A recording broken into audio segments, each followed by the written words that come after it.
Okay, fine. So I assume now everybody is able to see my Google Chrome. Can you guys see this question over here? Write a quick yes.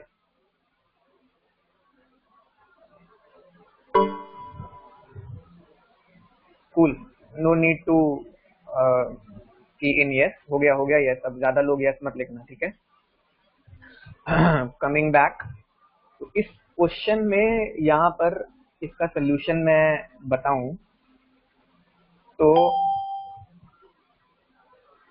इन तरह के जो questions हैं, इस तरह के जो questions आते हैं, इनके लिए एक स्पेशल तरीका है।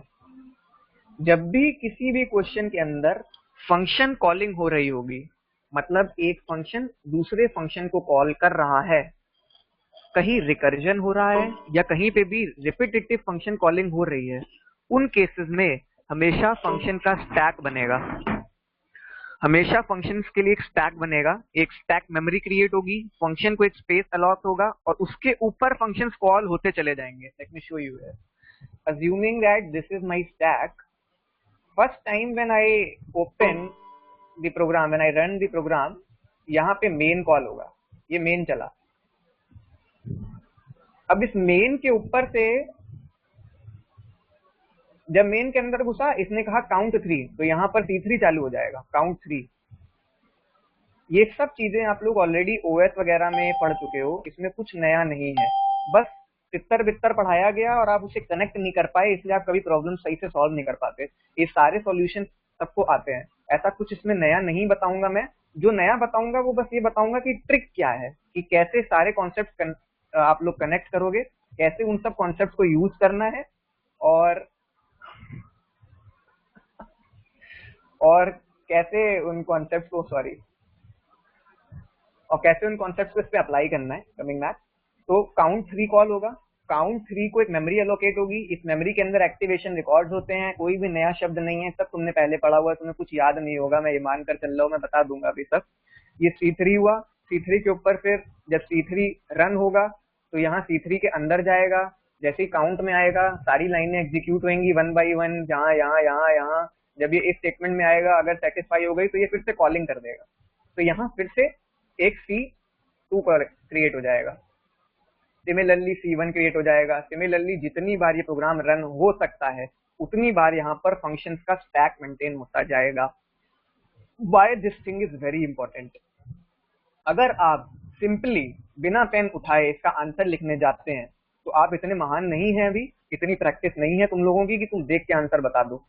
इसके लिए आपको ये स्टैक क्रिएट करना बहुत जरूरी है, ये स्टैक बनाना इंपॉर्टेंट है। आप पहले मेन लिखेंगे, मेन के ऊपर C3 लिखेंगे, C3 के ऊपर C2 लिखेंगे, उसके ऊपर C1 लिखेंगे। C1 खत्म हो गया तो ये चेक करना है कि इस C1 की कॉलिंग किस लाइन से हुई थी, इस लाइन से हुई थी। तो जब ये कॉलिंग खत्म होगी तो रिटर्न यहाँ से कहाँ जाएगा, इस लाइन पर ही तो आएगा। ये लाइन खत्म हो गई तो नेक्स्ट लाइन पे जाएगा। हम करते क्या है, हम जल्दबाजी में ये लाइन ओमिट कर जाते हैं। हम सारा आउटपुट सही निकाल भी लेंगे मगर हम इस लाइन को कभी नहीं चलाएंगे। जब C1 की लाइन खत्म हुई, ये लाइन एग्जीक्यूट हुई, अब ये C1 कॉल हुआ था C2 के अंदर से, तो C1 से रिटर्न होकर हम C2 में आए। अब ये C2 का एंड हुआ, जब C2 एंड हो गया तो ये वापस फिर यहाँ आएगा इसी लाइन में, क्योंकि C2 भी इसी लाइन से कॉल हुआ था। फिर ये प्रिंटफ चलाएगा, फिर ये खत्म होगा, फिर C3 पे वापस आएगा, फिर ये चलाएगा, फिर ये खत्म होगा, फिर ये वापस आएगा, फिर ये मेन पे जाएगा। इस प्रोग्राम का एग्जीक्यूशन इस वे में होगा जो तुम लोग जल्दबाजी में नहीं करते।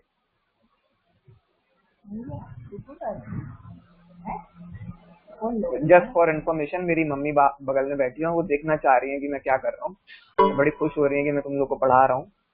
तो यहाँ 48 पार्टिसिपेंट्स हैं, 48 बच्चे हैं बेचारे, उम्मीद लगाए सुन रहे हैं सारे। तो बगल में चैट का ऑप्शन है, ठीक है।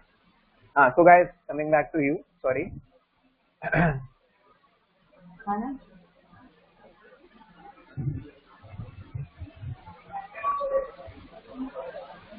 Okay, coming back to this question, मैंने ये स्टैक डिलीट कर दिया है अभी यहाँ से। इस क्वेश्चन में यहाँ आओ, मेन कॉल हुआ। अब वहां वो डब्बे बनाने बड़े दिक्कत वाले काम होते हैं यार, इतना कौन काम करेगा, डिब्बे बनाएगा, ड्राइंग बनाएगा, इसलिए इसको इस तरह से लिखा जा सकता है। मेन की कॉलिंग हुई, मेन से काउंट 3 कॉल हुआ। जब काउंट 3 कॉल हुआ, यहां से काउंट 3 गया एन में स्टोर हो गया। स्टैटिक इंट डी था। जो लोग कल नहीं थे उनको स्टैटिक का मतलब नहीं पता है। मैं शॉर्ट समरी में स्टैटिक सिर्फ इतना बता सकता हूँ कि स्टैटिक पूरे प्रोग्राम की लाइफ साइकिल में कोई भी स्टैटिक वेरिएबल होगा तो वो एक ही बार जिंदा होगा और प्रोग्राम खत्म होने के बाद ही मरेगा। उनका स्कोप ग्लोबल होता है। स्कोप और एक्सटेंट मैंने कल 2 चीजें बताई थी। इनका स्कोप स्टैटिक वेरिएबल का ग्लोबल स्कोप होता है। ये प्रोग्राम चालू होने पर जिंदा होते हैं जिस लाइन में लिखे गए हैं उस लाइन पे, और फिर मरते नहीं है। इनकी मेमोरी रिजर्व्ड रहती है। इनके अंदर जो वैल्यू थी वो स्टोर्ड रहती है। अगर ये जिस ब्लॉक के अंदर थे वो ब्लॉक खत्म भी हो जाए, वो फंक्शन खत्म भी हो जाए, तब भी इनके अंदर वैल्यू प्रिजर्व्ड रहती है। मतलब नेक्स्ट टाइम वो फंक्शन कॉल होगा तो जो प्रीवियस वैल्यू स्टोर हुई थी वो उसमें सेव्ड वही मिलेगी। इतना सा मतलब था।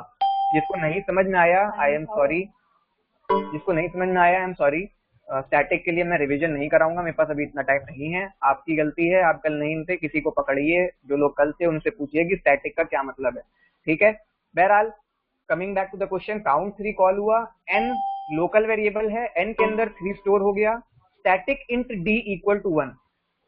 जैसे ही यहाँ आया इसने डी नाम का एक वेरिएबल बना दिया।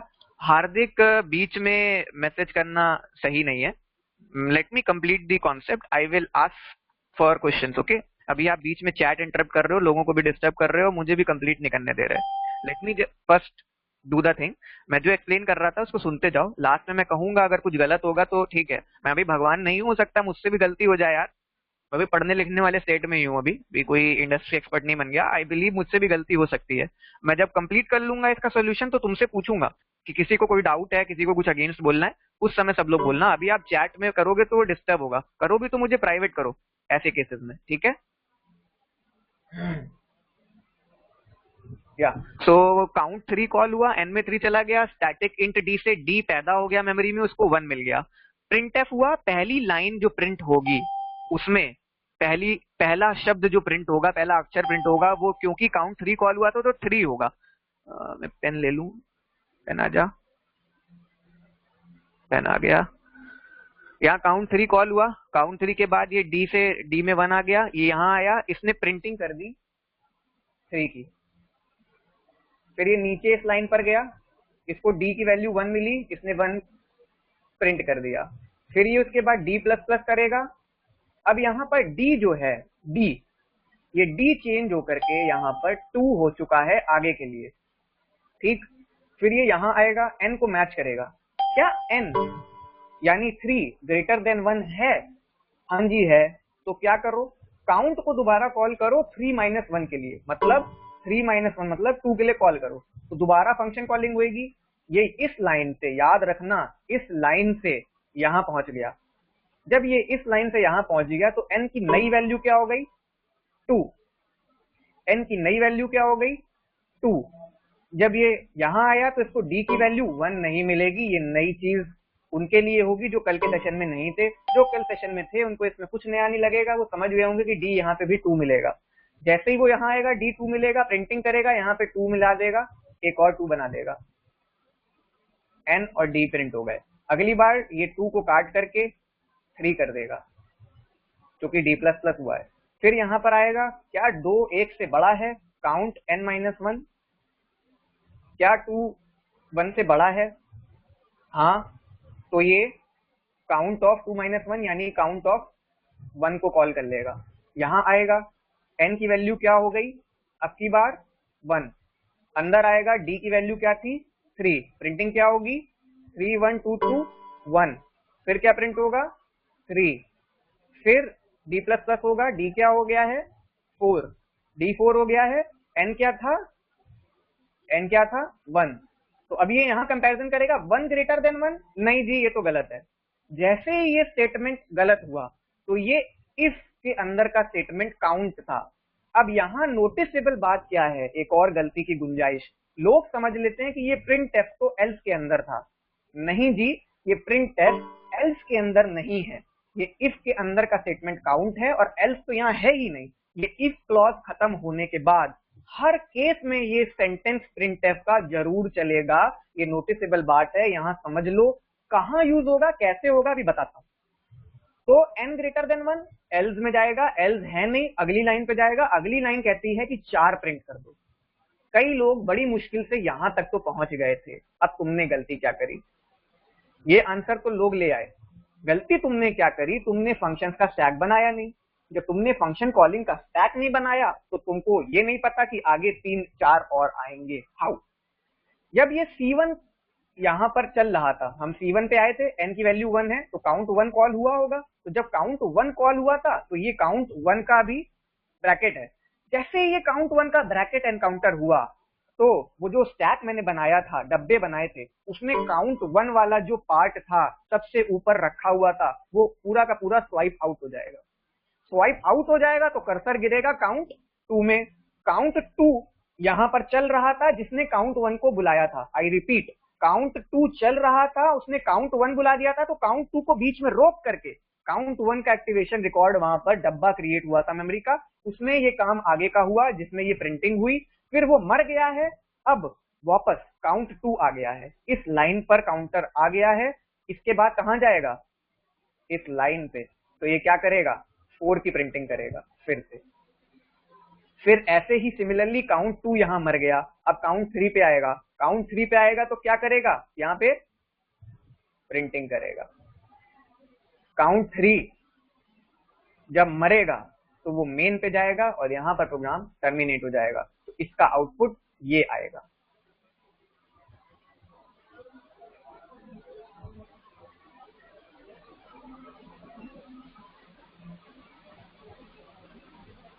यही मैंने यहाँ पर स्पष्ट शब्दों में लिखा है। मेन से काउंट 3 पे गए, काउंट 3 से काउंट 2 पे गए, जब काउंट 3 पे गए तो n 3 था, d 1 था, प्रिंटिंग हो गई 3 1 की। जब काउंट 2 में गए n 2 हो गया, d 2 हो गया, तो 2 बार 2 प्रिंट हो गया।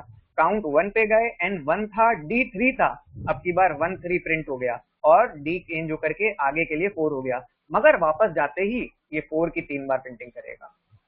यही इसका सॉल्यूशन था अंतिम। अब किसी को कोई डाउट है? यदि इसमें किसी को कुछ मेरे अगेंस्ट कहना है कि सर आपने गलत बताया, या किसी को कोई डाउट है कि सर ये पार्ट समझ नहीं आया, तो वो कमेंट सेक्शन में आ जाओ।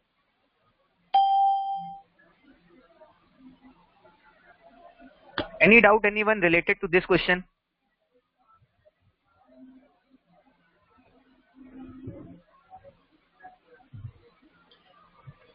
आफ्टर प्रिंटफ अतिशय लास्ट पार्ट क्या कहां से चाह रहे हो? जब ये काउंट 1 खत्म हुआ यहां से बताऊं? देखा, मैंने कहा था ना। अच्छा चलो ठीक है, मैं फिर से पूरा क्वेश्चन रिपीट करता हूँ, कोई बड़ी बात नहीं है। ये कॉन्सेप्ट आप सब लोग नई बार सुन रहे हो, मुझे पता है अच्छे से, इसलिए मैं किसी को कुछ नहीं कहूंगा, मैं दोबारा रिपीट करता हूँ पूरी चीज। ठीक है, मैं यहाँ पे एक पेन ले लेता हूँ, यहाँ पे एक बार फिर से एक्टिवेशन रिकॉर्ड्स बना देता हूँ तुम्हारे जानकारी के लिए। ठीक है गाइस, हम फिर से पूरा गेम स्टार्ट करते हैं, फिर से नया खेल चालू करेंगे। आ जाते हैं हम यहाँ पर, ये लाइन देख लो, इस फंक्शन में सिर्फ एक ही लाइन थी, मेन से काउंट 3 कॉल हुआ है। ठीक है ना, सबको ये लाइन दिख गई है, याद रखना। ठीक, अब इस लाइन हम बार बार नहीं जा पाएंगे क्योंकि यहाँ से हैंडल करना बड़ा मुसीबत का काम है यार। तो यहाँ से मेन फंक्शन कॉल हुआ, यहाँ मेन बन गया, इतना सबको समझ में आ गया। मेन के बाद काउंट कॉल हुई थी काउंट 3, C3 कॉल हो गया। ठीक, C3 कॉल हुआ तो n के अंदर वैल्यू क्या आई? यहाँ पर 3। उसके बाद ये कहाँ जाएगा? अंदर d में। d को क्या करेगा? 1। d एक स्टैटिक वेरिएबल है, ये जिंदगी में एक ही बार पैदा होता है, जिंदगी में एक ही बार मरता है। जब पैदा हो जाता है तो वैल्यू स्टोर होती है, वो अपडेट हो सकती है, और वैल्यू उसमें जो रहेगी वो फंक्शन खत्म होने के बाद भी प्रिजर्व रहती है। आई रिपीट, फंक्शन खत्म होने के बाद भी वो वैल्यू प्रिजर्व रहती है। तो ये d2 हो गया है। अब की बार सॉरी, अभी जब पहली बार C3 एंटर होएगा तो n3 होगा, d1 होगा। फिर ये प्रिंटिंग कर रहा है, तो इसने क्या प्रिंट कर दिया? 3। क्यों? n की वैल्यू 3 थी। इसने क्या प्रिंट कर दिया? 1। क्यों? d की वैल्यू 1 थी। तो इसने क्या करा? d को प्लस प्लस करा, d बढ़ा दिया, 2 कर दिया। ठीक है, फिर ये चेक करने गया कंडीशन, इसने कहा 3 ग्रेटर देन 1 है, हाँ जी है। यहाँ से काउंट 3 माइनस 1 यानी काउंट 2 कॉल कर दो, काउंट 2 कॉल हो गया। काउंट 2 कॉल हुआ, इस लाइन को वो रीड ही नहीं करेगा, वो ये कर लेगा कि d बना हुआ है जिंदगी में, उसको 2 अभी चल रहा है, इस लाइन का कोई मतलब नहीं रहा, वो डी को 2 उठाएगा। जैसे ही 2 उठाएगा यहाँ पर आएगा, एन क्या प्रिंट हुआ 2, डी क्या प्रिंट हुआ 2, फिर डी प्लस प्लस हुआ, उसने फिर चेंज किया, उसको कर दिया 3 कर दिया, आगे आया एन को चेक करने गया 2 ग्रेटर देन 1, हाँ जी बिल्कुल ग्रेटर देन 1, इसने कॉल कर दिया काउंट 2 माइनस 1 यानी काउंट 1। अब की बार एन में क्या आ गया 1, डी में क्या था 3। जैसे ही अंदर आया इसने एन प्रिंट करने के लिए यहाँ 1 लिख दिया, फिर डी प्रिंट करने के लिए 3 लिख दिया। अब इसके बाद की नई कहानी चालू होती है, दोबारा बताता हूं सुनो।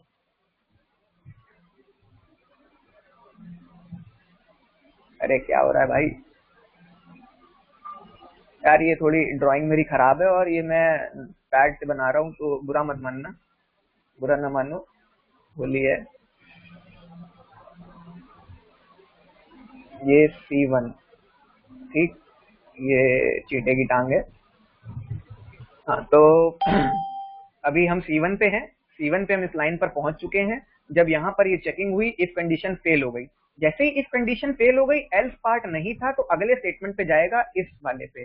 जैसे ही इस स्टेटमेंट पे आया, उसने वैल्यू जो कि यहाँ 4 हो गई थी वो प्रिंट करनी है एक बार। यहाँ तक सबको समझ में आ गया। अब कहानी आगे की सुनो। जैसे ही C1 चल रहा था उससे ये लाइन भी प्रिंट हुई, ब्रैकेट इनकाउंटर हुआ, ये जो एक्टिवेशन रिकॉर्ड था ये फंक्शन यहाँ पूरा हो गया है, ये कट जाएगा, खत्म हो जाएगा, यहीं ये यहीं मर गया।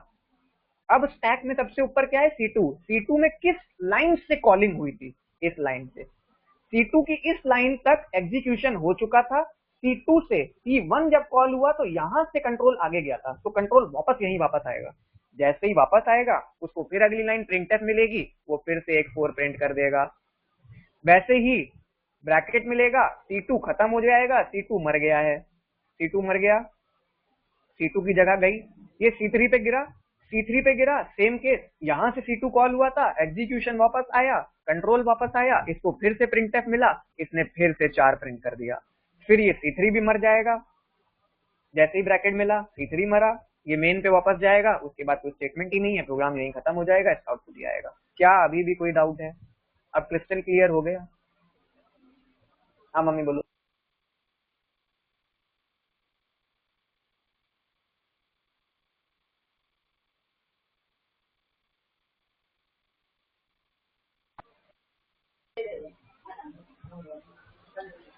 अभी नहीं मम्मी, भी देख रही हो ना, खाना खा लूंगा। हाँ हाँ खा लूंगा यार। Okay guys, I am assuming कि ये कॉन्सेप्ट सबको क्रिस्टल क्लियर हो गया है और यस लिखने की जरूरत तो नहीं है, बट हाँ अगर किसी को कोई प्रॉब्लम हो तो वो मुझे लिख करके बता सकता है यहाँ कमेंट सेक्शन में। Nitish is asking me, can we declare static variable inside a static or non-static function in Java, or it can only be declared as a global variable talking about Java only? Nitish, ये C की classes है, इसलिए इसमें जावा हम discuss नहीं करेंगे। Do drop me a message on WhatsApp, यही same चीज ना, तुम मुझे व्हाट्सएप पे ड्रॉप कर दो, सेशन एंड होगा तो हम वहां पे ये डिस्कशन कर लेंगे। जावा के अंदर एकदम एंटायरली अलग केस होता है।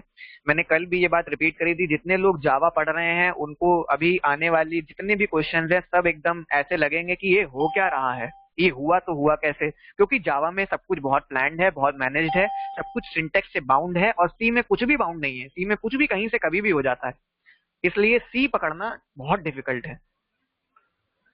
सो आई एम अज्यूमिंग ये क्वेश्चन क्रिस्टल क्लियर है, मैं आगे बढ़ रहा हूँ यार, ठीक है।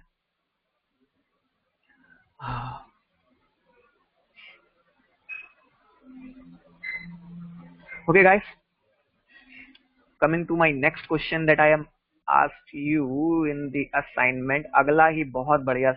मैं मान कर चल रहा हूँ कि यार ये तुम लोग कॉपी लेके बैठे हो और ये फंक्शन भी लिख रहे हो बाकायदा प्रोग्राम, और जो मैंने डब्बे बनाए थे वो भी तुमने बनाए होंगे, और तुमने वो पूरा पूरा कहानी कटोरा जो भी था सब कुछ लिखा होगा। मैं ये अज्यूम करके चल रहा हूँ, अगर नहीं कर रहे हो तो तुमसे बड़ा बेवकूफ जिंदगी में पैदा नहीं हुआ। सीरियसली, लड़के अगर ये सोच रहे हैं कि नोटपैड में टाइप कर लेंगे और बहुत तेज हैं वो पेंसिल बचा लेंगे, पेन बचा लेंगे, तो तुम मूर्ख हो। इतना एफर्ट तुमको कोई दे रहा है, उसके बाद भी तुम पेन नहीं चला रहे, तो तुमसे बड़ा गधा कोई नहीं है। एक कॉपी लेके बैठो पूरे सेशन में, क्योंकि ये सब चीजें नहीं है, 90% लोगों को, 99% लोगों को ये नहीं आती है। इनको लिख कर नहीं रखोगे, समझोगे नहीं, आगे रिवाइज नहीं करोगे तो फिर डूबोगे। तो आई एम अज्यूमिंग ये किसी ना किसी ने तो लिख ही लिया होगा, नहीं लिखा है यार तो फिर आगे देखते हैं।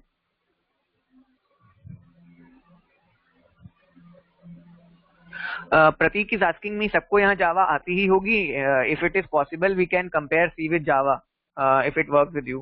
प्रतीक, मेरा पढ़ाने का तरीका यार थोड़ा डिफरेंट है, किसी दिन जावा में मिलो, फिर तुम्हें मैं जावा के सारे कॉन्सेप्ट अच्छे से समझाऊंगा।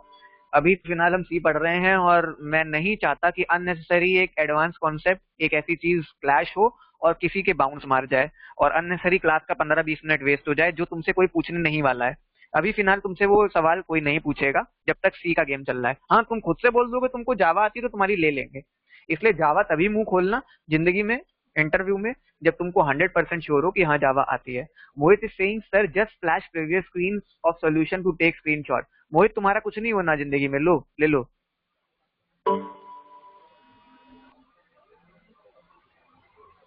ले लो फिर यस भी टाइप कर दो, वेट कर रहा हूं तुम्हारा। पेन मत चलाना तुम।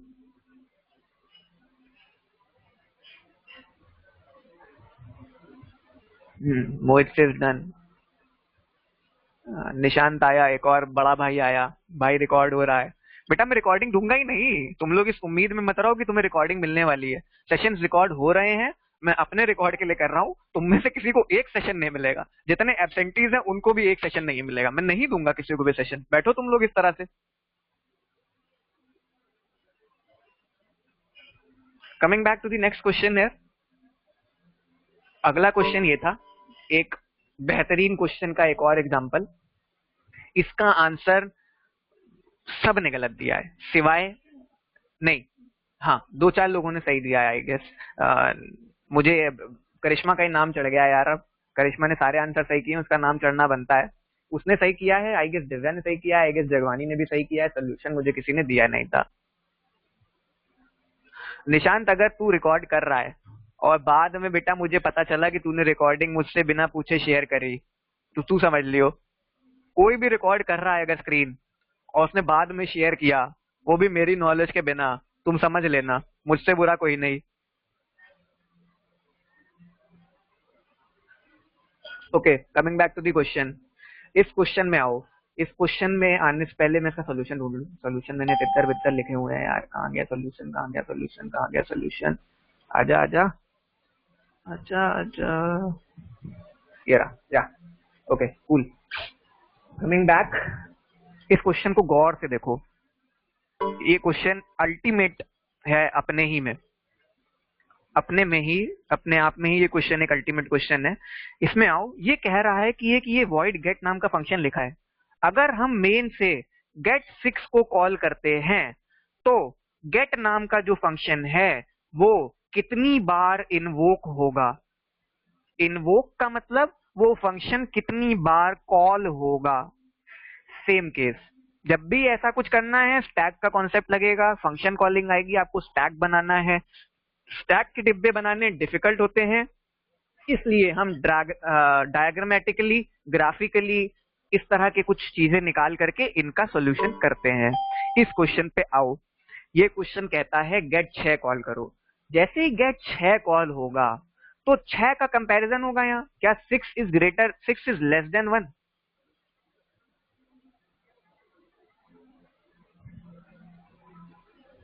Give me a minute.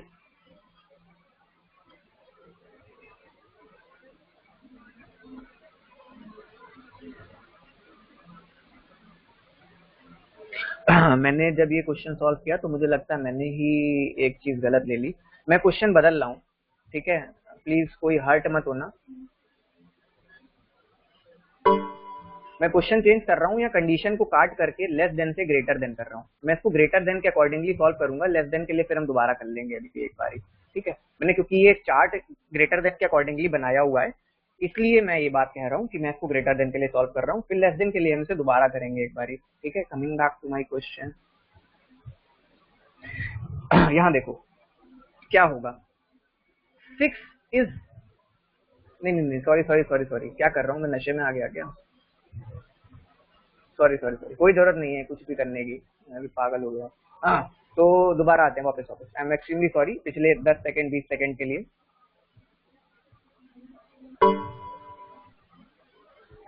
इसमें कॉन्सेप्ट ये है कि जब ये गेट 6 कॉल हुआ तो n की वैल्यू यहाँ पर 6 हो गई। जब n की वैल्यू 6 हुई, इसने कहा क्या 6 1 से लेस है? अगर नहीं है तो नीचे जाओ एल्स पार्ट में, वरना रिटर्न कर दो। तो 6 अभी 1 से छोटा नहीं है, इसलिए रिटर्न तो नहीं होगा। एल्स पार्ट है नहीं, तो ये कंसेक्यूटिव सारी लाइनें कॉल होंगी। पॉइंट टू बी नोटेड, ये सारी लाइनें कॉल होंगी, सारी लाइनें एग्जीक्यूट होंगी। फिर वही कॉन्सेप्ट लगेगा, डब्बे बनने चाहिए कायदे से स्टैक के, मगर स्टैक के डब्बे बनाना और उनको देख कर रखना बड़ा ही मुश्किल काम है। इसलिए मैंने इसकी एक अप्रोच ग्राफिकली निकाली। वो अप्रोच क्या है, यहाँ आओ। जैसे ही ये लाइन एब्सोल्यूट हुई, ये कॉल करेगा गेट n-1 और गेट n-3 को। देखो गेट 6 कॉल हुआ, गेट 6 ने कॉल करा गेट ऑफ 5 और गेट 6 ने कॉल किया गेट ऑफ 3। वापस आओ प्रोग्राम में, नोटिस करो जब भी फंक्शन कॉल होगा तो एक बार उसका n-1 कॉल होगा और एक बार उसका n-3 कॉल होगा। हर बार ये कॉन्सेप्ट में ये चीज होनी जरूरी है। ऐसा हर बार होगा जितनी बार गेट कॉल होगा।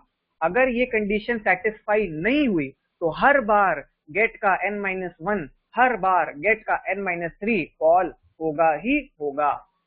और जब भी ये दोनों फंक्शन कंप्लीट हो जाएंगे तो ये जब रिटर्न मारेगा तो एक बार प्रिंटिंग भी करेगा। प्रिंटिंग कब होगी, जब गेट ये वाला रिटर्न करेगा। इस वाले के रिटर्न होने के बाद तो ये कॉल ही हुआ था। बात समझने की कोशिश करना, बहुत ही टिपिकल बात है, ध्यान से सुनोगे तभी समझ आएगी। जब कर्सर यहाँ आएगा तो ये गेट ऑफ n-1 कॉल करेगा। n-1 मतलब गेट ऑफ 5 कॉल करेगा। फिर गेट ऑफ 5 कॉल करते ही ये दोबारा गेट ऑफ 4 कॉल कर देगा। गेट ऑफ 4 कॉल हो गया। फिर इसने दोबारा अंदर आया, इसने फिर गेट ऑफ 3 कॉल कर दिया। फिर ये अंदर गया, इसने क्या किया, गेट ऑफ 2 कॉल कर दिया। फिर ये अंदर गया, इसने क्या किया, जब 2 में एंटर हुआ था n की वैल्यू 2 थी, 2 अभी छोटा नहीं है तो इसने गेट ऑफ 1 भी कॉल कर दिया। देखो गेट ऑफ 1 तक कॉलिंग हुई है, दिख रही है लेफ्ट साइड में गेट ऑफ 1। ये गेट ऑफ 1 तक सारी कॉलिंग करेगा। 1 पे ये कॉन्सेप्ट यहीं रुक जाएगा। 1 पे आते ही ये सेटिस्फाई नहीं होगा, इसलिए गेट ऑफ 0 कॉल नहीं होगा। जब ये लाइन यहां से वापस जाएगी, जब यहाँ गेट ऑफ 0 वापस आएगा, रिटर्न होकर के इसी लाइन पे तो आएगा ना। अभी तो सारी कॉलिंग लेफ्ट साइड की चल रही थी, गेट ऑफ n-1 से कॉलिंग चली, n-3 तो अभी तक कोई चला ही नहीं बेचारा। अभी गेट ऑफ n-1 से हमने क्या किया, 6 से 5 गए, 5 से 4 गए, 3 से, फिर 2 से, फिर 1 पे। अभी हम 1 पे यहाँ खड़े हैं, 1 पे हम यहाँ खड़े हैं, इसने रिटर्न मारा, ये लाइन खत्म हो गई। अब क्या होगा, यहाँ पे गेट ऑफ n-3 कॉल हो जाएगा। यानी कि हम गेट ऑफ 1 से वापस गेट ऑफ 2 पे गएंगे और गेट ऑफ 2 के अंदर गेट ऑफ -1 कॉल हो जाएगा, 2-3। जैसे ही ये 2-3 कॉल करेगा, ये ऊपर आएगा n पर, सॉरी ये 2-3 कॉल करेगा, यहाँ गेट ऑफ -1 आएगा, -1 आएगा, ये फिर रिटर्न कर देगा, रिटर्न होकर के गेट ऑफ 2 पे आ जाएगा। ये स्टार नोट करते जाओ, कहां कहां तुमको स्टार दिख रहा है। ये स्टार जहां जहां मैंने लगाया है वहां वहां पर ये प्रिंटफ स्टेटमेंट भी काम करेगा। ठीक है, अब वापस आते हैं। सिमिलरली जब गेट ऑफ -1 कॉल हुआ, यहाँ से ये वापस गया तो ये गेट 2 पे गया। जब ये गेट 2 पे आया, देखो गेट 2, अब गेट 2 खत्म होगा तो कहां जाएगा, गेट 3 पे। जब गेट 3 पे आएगा तो फिर इस लाइन पे गेट 3 की आएगा, गेट 3 की इस लाइन पे आएगा तो 3-3 गेट 0 कॉल हो जाएगा एक बारी। फिर गेट 0 कॉल होगा, वो फिर रिटर्न हो जाएगा। फिर ये कहां जाएगा, गेट 4 पे चला जाएगा। फिर गेट 4 पे जाएगा, 4 पे इस लाइन पर आएगा, जैसे इस लाइन पर आएगा 4-3 गेट ऑफ 1 कॉल करेगा। यहाँ पे गेट ऑफ 1 फिर कॉल होगा, 1 ये वाली कंडीशन सेटिस्फाई नहीं करेगा, फिर रिटर्न मार जाएगा, प्रिंटिंग करेगा, बाहर आएगा। फिर ये गेट 5 पे पहुंच जाएगा, गेट 5 पर आएगा, फिर से गेट 5-3 करेगा, गेट 2 कॉल करेगा, इस फंक्शन में घुसेगा, गेट 5 पे गेट 2 कॉल होगा। अब गेट 2 का ये ग्राफ नीचे पड़ा है, इसको बोलते हैं स्मार्टनेस। अब लोग क्या करेंगे, पूरा पूरा ग्राफ बनाने बैठ जाएंगे, जरूरत ही नहीं है। गेट 2 यहाँ कॉल हुआ है, यही सेम पार्ट उठा के यहाँ कॉपी मार दो। सिमिलरली गेट 6 पे वापस आएगा, गेट 6 से गेट 3 कॉल हुआ है, गेट 3 यहाँ कॉल्ड है, ये पार्ट एज इट इज उठा के यहाँ कॉपी मार दो, ये पूरा ग्राफ बनेगा इसका। अब गिनो कितने गेट हैं, 1 2 3 4 5 6 7 8 9 10 11 12 13 14 15 16 गेट मिलेंगे टोटल। और 16 गेट आंसर में है नहीं, क्यों, क्योंकि उसने बोला जब गेट 6 कॉल हुआ है उसके बाद जब जितनी कॉलिंग हो रही हैं उनका नंबर बताओ। उनका नंबर क्या है, 15। Answer is 15 for this question. किसी को कोई डाउट है इससे, इस क्वेश्चन में? Anybody has any doubt? Please come in the chat section if you have any doubt. If you don't have a doubt please type there, no doubt.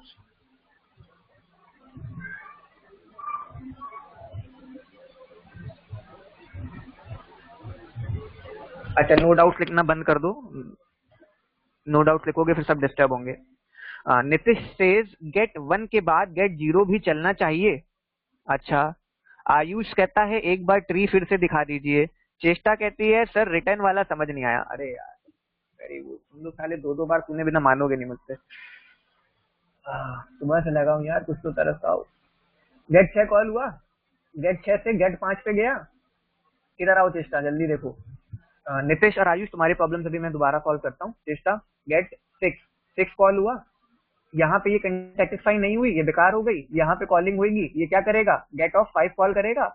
ये gate of 5 यहीं से नीचे जाएगा ही नहीं, अभी यहाँ से गेट 5 कॉल कर देगा। यहाँ आ गए, दिख रहा है गेट 5। सिमिलरली गेट 5 के अंदर फिर से ये स्टेटमेंट चलेगा, गेट 4 आ जाएगा, गेट 3 आ जाएगा, गेट 2 आ जाएगा, गेट 1 आ जाएगा। चेष्टा ये पार्ट क्लियर है, जल्दी से यस लिखो। चेष्टा फास्ट।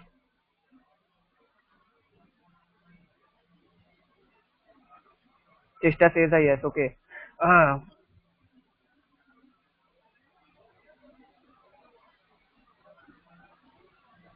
उज्जवल तिवारी का एक क्वेश्चन है कि सर गेट 1 चलना चाहिए, आपने उसके नीचे ट्री नहीं बनाया। अरे उज्जवल बेटा, यहाँ से गेट 1 कॉल होगा जब यहाँ पे n1 आ जाएगा, तो क्या 1 लेस देन 1 है? नहीं है ना यार।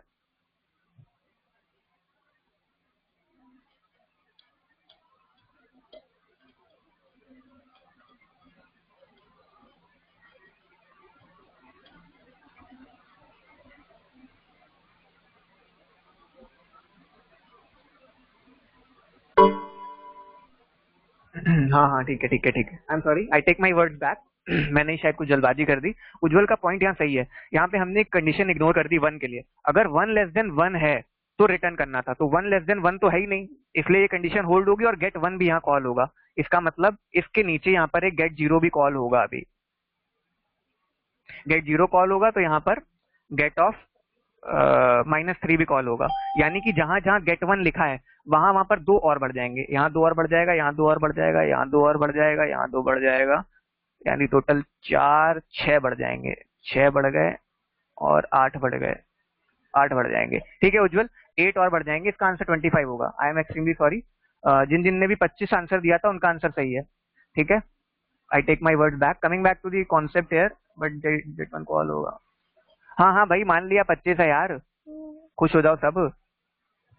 चेष्टा, coming back to the question, हम मान के चल रहे हैं अभी गेट 1 तक ही चल रहा है, गेट 0 नहीं जा रहा। ठीक है ना, कॉन्सेप्ट समझाने के लिए ग्राफ में जरूरी है मुझे। तो ये गेट 1 पे आया चेष्टा। गेट 1 के बाद हम मान के चल रहे हैं यहाँ पर जो कंडीशन थी ना, ये लेस देन 2 थी, मान लो इसको 2 मान लो अभी के लिए, कुछ देर के लिए। ठीक है, मैं काट के लिख देता हूँ ताकि कंफ्यूजन ना हो।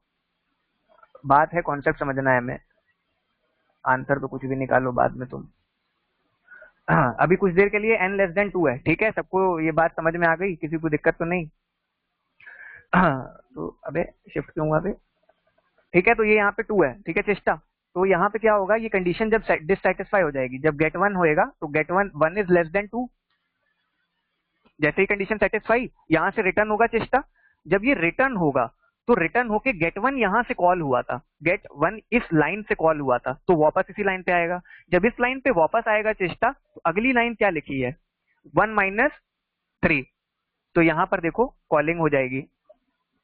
मतलब मेरे हिसाब से यहाँ इस केस के अकॉर्डिंगली 2 - 3, जब 2 - 3 की कॉलिंग होगी यहाँ पर, तो गेट -1 कॉल हो जाएगा एक। सिमिलरली जब गेट 2 से रिटर्न होगा, इतनी बात तुमको समझ में आ गई चेष्टा? यहाँ पे कंट्रोल आएगा तो जब रिटर्न होएगा, जब यहाँ से रिटर्न होगा तो कंट्रोल यहाँ आएगा, और जब इस लाइन से रिटर्न होगा तो इस लाइन पर आएगा। दो ही बातें हैं, तो तुमको बस इसी बात का ध्यान रखने के लिए मैंने ट्री बनाना सिखा दिया कि जब भी पहला स्टेटमेंट होगा वो लेफ्ट साइड में जाएगा, जो दूसरा स्टेटमेंट होगा उसको राइट साइड में मार देना। देखो पहला स्टेटमेंट जो भी कॉलिंग का है वो लेफ्ट साइड में आ रहा है, जो भी दूसरा स्टेटमेंट है उसको राइट साइड में मार देना। इससे ग्राफ बन जाएगा, ट्री बन जाएगा। ऐसे ये ट्री बन जाएगा, इससे सॉल्विंग इजी हो जाती है, इससे ट्रेस करना इजी हो जाता है कि अब ये कहाँ से कहाँ जा रहा है। ठीक है चेष्टा, जब गेट यहाँ से रिटर्न हुआ, इस लाइन पे आया, इसने कॉलिंग कर दी गेट -1 की। देखो यहाँ गेट -1 कॉल हुआ है।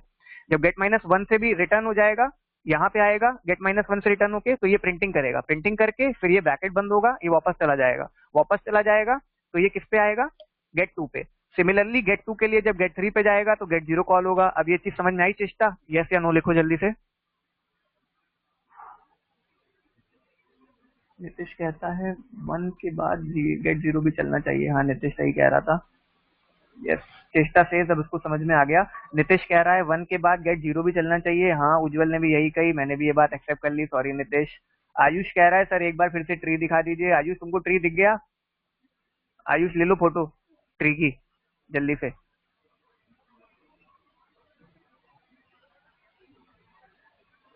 आयुष ले ली? Should I proceed? Anybody else has a doubt? जल्दी से, किसी को कोई डाउट है? मतलब हो सकता है मैंने ये कॉन्सेप्ट में थोड़ा सा हौच पौच किया तो लोगों को कोई डाउट हुआ हो। किसी को कोई डाउट हुआ बताओ जल्दी से। अभी भी किसी को कोई दिक्कत है तो मैं पूरा चीज फिर से रिपीट कर दूंगा, आई हैव नो प्रॉब्लम। अभी भी किसी को कोई डाउट है इस कॉन्सेप्ट में, नहीं समझ में आया तो मुझे बताओ, मैं फिर से एक्सप्लेन करूं फास्ट। Private message. उज्जवल से सर आप अच्छा पढ़ाते हैं, thank you thank you. Varun कह रहा है कर दो सर रिपीट। ठीक है भाई वरुण, फिर से कर देते हैं रिपीट। आजा भाई तू आजा। देख भाई वरुण, यहाँ से गेट 6 कॉल हुआ मेन से, एन के अंदर 6 की वैल्यू आ गई। ये चेक करेगा क्या 6 इज लेस देन 2। मान के चलो वरुण यहाँ 2 है, मैं 1 हटा करके 2 कर चुका हूँ, ये बात मान लेना। ठीक है, ये चेक करेगा 6 इज लेस देन 2 नहीं, इसका मतलब यहाँ से कॉलिंग हो जाएगी। गेट ऑफ n-1 कॉल होगा, 6-1 कॉल होगा, यानी गेट 5 कॉल हो जाएगा। देखो 6 से मैंने किसकी कॉलिंग करी है? गेट 5 की। सिमिलरली वरुण जब गेट 5 कॉल हो गया तो नीचे की लाइन अभी नहीं चली है, यहाँ से कंट्रोल वापस यहाँ आ गया है। जब ऐसे यहाँ पे आया है तो यहाँ पर n की वैल्यू 5 हो गई। 5 हो गई, फिर से ये कंपैरिजन करेगा, ये कंपैरिजन फॉल्स हो जाएगा, ये इसमें आ जाएगा, फिर से 5-1 यानी गेट ऑफ 4 कॉल कर देगा वरुण। ठीक है वरुण, यहाँ गेट 4 पे आ जाएगा। अब इतनी सी बात तो तुमको समझ में आ रही होगी, गेट 4 कॉल हुआ तो 3 भी होगा, 2 भी होगा, 1 भी होगा। ठीक है, अब वापस आ जाओ गेट 1 पे। जब यहाँ गेट 1 की कॉलिंग हो गई है तो यहाँ कंपैरिजन देखो, क्या 1 इज लेस देन 2? ये कहता है यस, तो ये रिटर्न मार देता है। रिटर्न मार देता है तो मैंने प्रीवियस क्वेश्चन में ये बात एक्सप्लेन करी थी कि स्टैक बनते हैं फंक्शन के, और जब भी एक फंक्शन से रिटर्न होगा या फंक्शन मरेगा, जब भी एक फंक्शन रिटर्न होगा या फंक्शन का ब्रैकेट मिल जाएगा, ये बात याद रखना। रिटर्न स्टेटमेंट से भी फंक्शन मर जाता है और ब्रैकेट मिल जाता है फंक्शन बॉडी का तो भी मर जाता है। और जब फंक्शन मरेगा तो उससे नीचे जो एक फंक्शन पड़ा हुआ था जिससे उसकी कॉलिंग करी गई, जिस फंक्शन से उसकी कॉलिंग करी गई, उस फंक्शन पे जिस लाइन पे कॉलिंग हुई थी उसकी नेक्स्ट लाइन पे पहुंच जाता है। आई रिपीट, जिस फंक्शन से कॉलिंग करी गई थी उस फंक्शन की जिस लाइन पे कॉलिंग हुई थी उस लाइन की अगली लाइन पर कर्सर पहुंच जाता है। यानी गेट 1 जब खत्म हुआ तो गेट 2 में ये इस लाइन को खत्म करके इस लाइन पर पहुंच जाएगा, यानी गेट ऑफ n-3 पर। ठीक है, तो 2 था n, 2-3 कितना हुआ? गेट -1। अब की बार जब ये लाइन कॉल हुई Varun, gate of n-3 call हुई, 1-3 कॉल हुई तो गेट ऑफ -1 क्रिएट हो गया। गेट ऑफ -1 फिर से यहाँ पे कंडीशन सेटिस्फाई होगी, ये रिटर्न मार देगा, फंक्शन मर जाएगा। फंक्शन मर जाएगा, ये फिर से गेट ऑफ n-3 में आ जाएगा, यानी उसकी अगली लाइन में आ जाएगा और प्रिंटफ करके खत्म होएगा। फिर ये भी मर जाएगा, फिर ये ऊपर जाएगा गेट ऑफ 3 में। सिमिलरली ये ऐसे करके पूरा ग्राफ बन जाएगा। वरुण समझ में आ गया?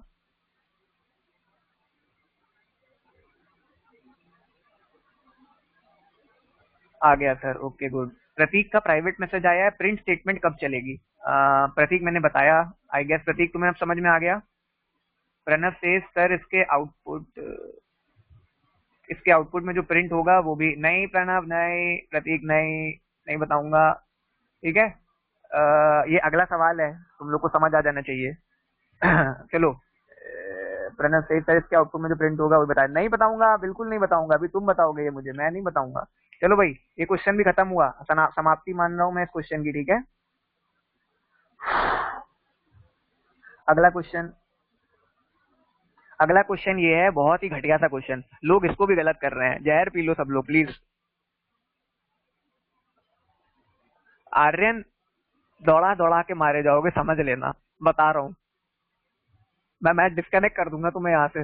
मैंने कहा था कि कोई भी आंसर बिना प्राइवेट चैट के शेयर नहीं किया जाएगा।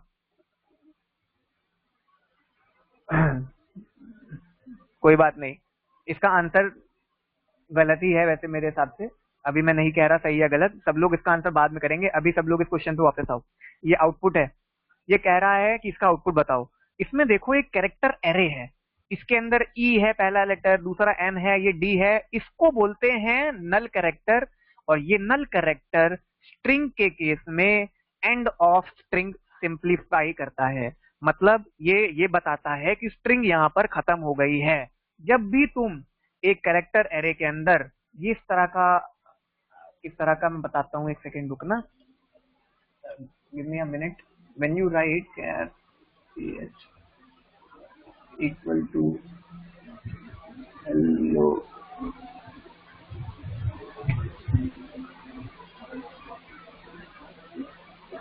गाइस नोटपैड नजर आ रहा है? हाँ लिख दो, एक आध बंदा लिखना, सारे मत लिखने बैठ जाना, 2-3 आ जाए तो सब चुप हो जाना। नोटपैड नहीं दिख रहा? अच्छा, अब दिख रहा है? अब दिख रहा है नोटपैड? नोटपैड दिख रहा है? नोटपैड दिख रहा है? नोटपैड दिख रहा है? दिख रहा है, दिख रहा है, दिख रहा है, अब तो दिख रहा है, अब तो दिख रहा है। अभी भी नहीं दिख रहा है यार, क्या कर रहे हो तुम लोग? अरे यार, अब दिख रहा है नोटपैड? अब बताओ दिख रहा है नोटपैड? नोटपैड दिख रहा है? हाँ दिख गया, दिख गया। बस बस बस, अब यस ना लिखना, अब यस मत लिखो, सब लोग थम जाओ, थम जाओ, थम जाओ, रुक जाओ यार।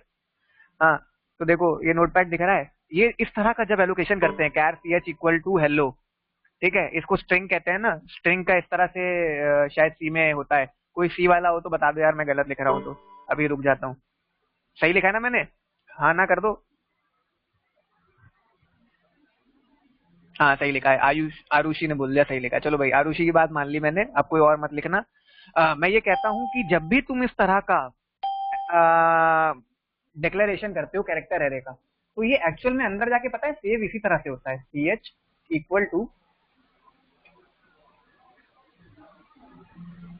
h comma e comma l comma l comma o ओए कामा, और इसके बाद ये कुछ इस तरह से सेव होता है। क्या सबको दिख रहा है ये? जब तुम कैर ch इक्वल टू हेलो लिखोगे तो ये अंदर में इस तरह से सेव होगा, HELLO, और बाद में एक नल कैरेक्टर। इसका मतलब है कि ये स्ट्रिंग जो तुमने यहाँ बताई थी वो यहाँ पर आकर के टर्मिनेट हुई है। कौन है यार ये टिंग टिंग बजा रहा है? कौन टिंग टिंग है ये? अच्छा कोई नहीं है, कोई छोड़ छाड़ के भागा है क्या? हाँ ठीक है, चलो भाई। तो मैं कह रहा था कि यहाँ पर जब भी तुम इस तरह का डिक्लेरेशन करते हो तो ये इस तरह से सेव होता है और ये एंड ऑफ स्ट्रिंग बताता है। ठीक है, जिन जिनको ये कॉन्सेप्ट नहीं पता था वो समझ लो, इसका मतलब एंड ऑफ स्ट्रिंग है। जब भी कंपाइलर को ये कैरेक्टर एक कैरेक्टर एरे में मिलेगा वो समझ लेगा स्ट्रिंग यहीं समाप्त हुई, सेवा खत्म हुई। ठीक है, अब वापस आओ। क्या ये दिख रही है स्क्रीन सबको? ये क्वेश्चन नजर आ रहा है? एक आध दो लोग यस लिखना, सारे मत लिखने बैठ जाना, टाइप करते हुए रुक जाना अगर 2-3 यस आ जाए तो, वरना टिंग टिंग बजेगा तुम्हें ही, मुझे तो कोई दिक्कत नहीं है। हाँ दिख रहा है, बस बस यस आ गए, आ गए, आ गए यस। ठीक है, हाँ तो वापस आते हैं स्क्रीन में। ये देखो ये क्वेश्चन था, इसमें ये एंड ऑफ स्ट्रिंग है। ये प्रिंटफ स्टेटमेंट बिल्कुल लीगल है, बिल्कुल सही है, इसमें कोई समस्या नहीं है। ये स्ट्रिंग प्रिंट करने को कह रहा है। यहाँ पे परसेंटेज एस से प्रिंटिंग हो रही है, तो ये ई एन और डी प्रिंट करके यहीं पर समाप्त कर देगा और आउटपुट इसका सी पार्ट एंड आएगा। जिन जिन ने एंड आंसर बताया था उनका सही है। अगर यहाँ परसेंटेज एस नहीं होता और परसेंटेज सी यूज करके हम एरे के फॉर्म में इसको प्रिंटिंग कराते, उस केस में ये आंसर एंड पी दे देता, ऐसे नहीं देगा। ठीक है, नेक्स्ट क्वेश्चन पे जा रहा हूँ। किसी को कोई डाउट है कमेंट सेक्शन में जल्दी आ जाओ, अगर डाउट हो तो। नहीं है तो एक आध दो लोग यस लिख देना, मैं समझ लूंगा मेरी आवाज तुम तक पहुंच गई। यस आ गया, चलो ठीक है, किसी को कोई डाउट नहीं है, मैं आगे बढ़ रहा हूँ। प्राइवेट मैसेज कौन है यार? जय किशन से एरर नहीं आएगा? भाई यही तो समझा रहा था, क्यों आएगी एरर? बता भाई जय किशन, क्यों आएगी एरर?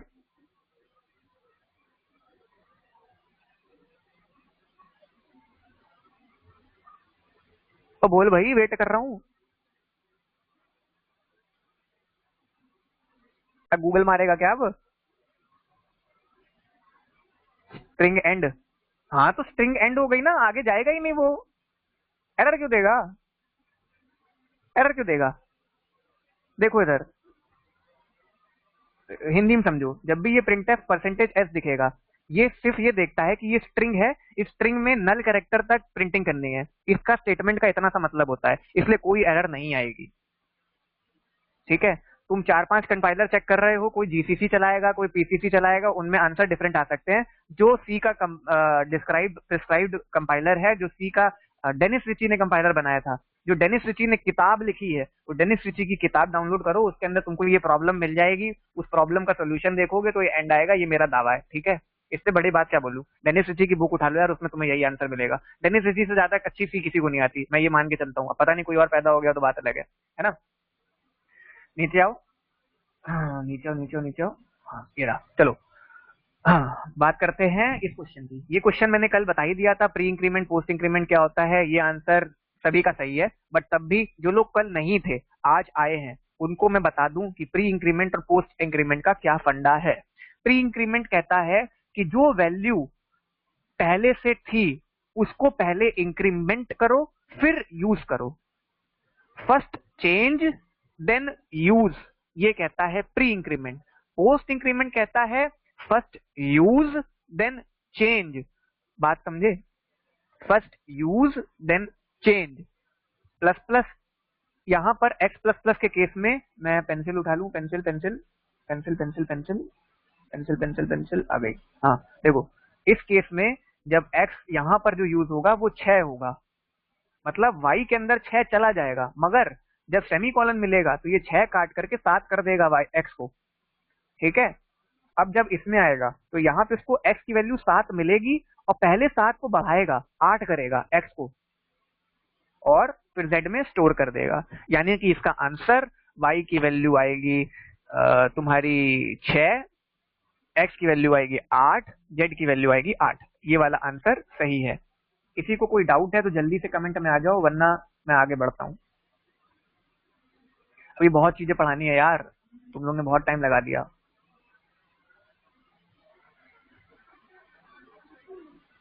हो गया, चलूं मैं आगे, बढ़ जाऊं बढ़ जाऊं बढ़ जाऊं, किसी को कोई डाउट नहीं? नो डाउट, ओके ठीक है, मैं आगे बढ़ रहा हूँ, ठीक है। ये तो तुम्हारा असाइनमेंट कंप्लीट हुआ। अब देखो तुम लोग को क्या करना है। अब तुम लोगों को 2 क्वेश्चन के आंसर और देने हैं। सब लोग नोट कर लो ये चीज अपने पास, इसका आंसर मुझे लिख करके तुम लोग बाद में बताओगे। आंसर इसका क्या है, मुझको क्या चाहिए तुमसे इस केस में, इस वाले केस में अगर यहाँ डी की जगह पे, नोट कर लो, अभी बाद में मत पूछना अगर क्या क्वेश्चन था, मैं बहुत मारूंगा। ये डी की जगह पर अगर एन होता तो आउटपुट क्या आता। मुझे ये आउटपुट एज असाइनमेंट सबसे चाहिए। मैं ये चीज अभी डिस्कस करता, मगर टाइम बहुत ज्यादा हो गया, अब इतना टाइम नहीं दूंगा। फिलहाल के लिए इस डी को एन करके मुझे इसका आउटपुट चाहिए है। कोई भी अभी लिखने मत बैठ जाना, ये निकाल करके बाद में देना, मैं क्लास आगे बढ़ा रहा हूँ।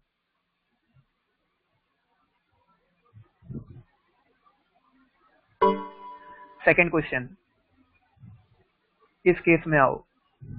इस केस में जो ये सिर्फ पूछ रहा था कि कितनी टाइम्स कॉल होगा, अब की बार तुमको ये बताना है कि ये क्वेश्चन जो है इसका आउटपुट क्या आएगा।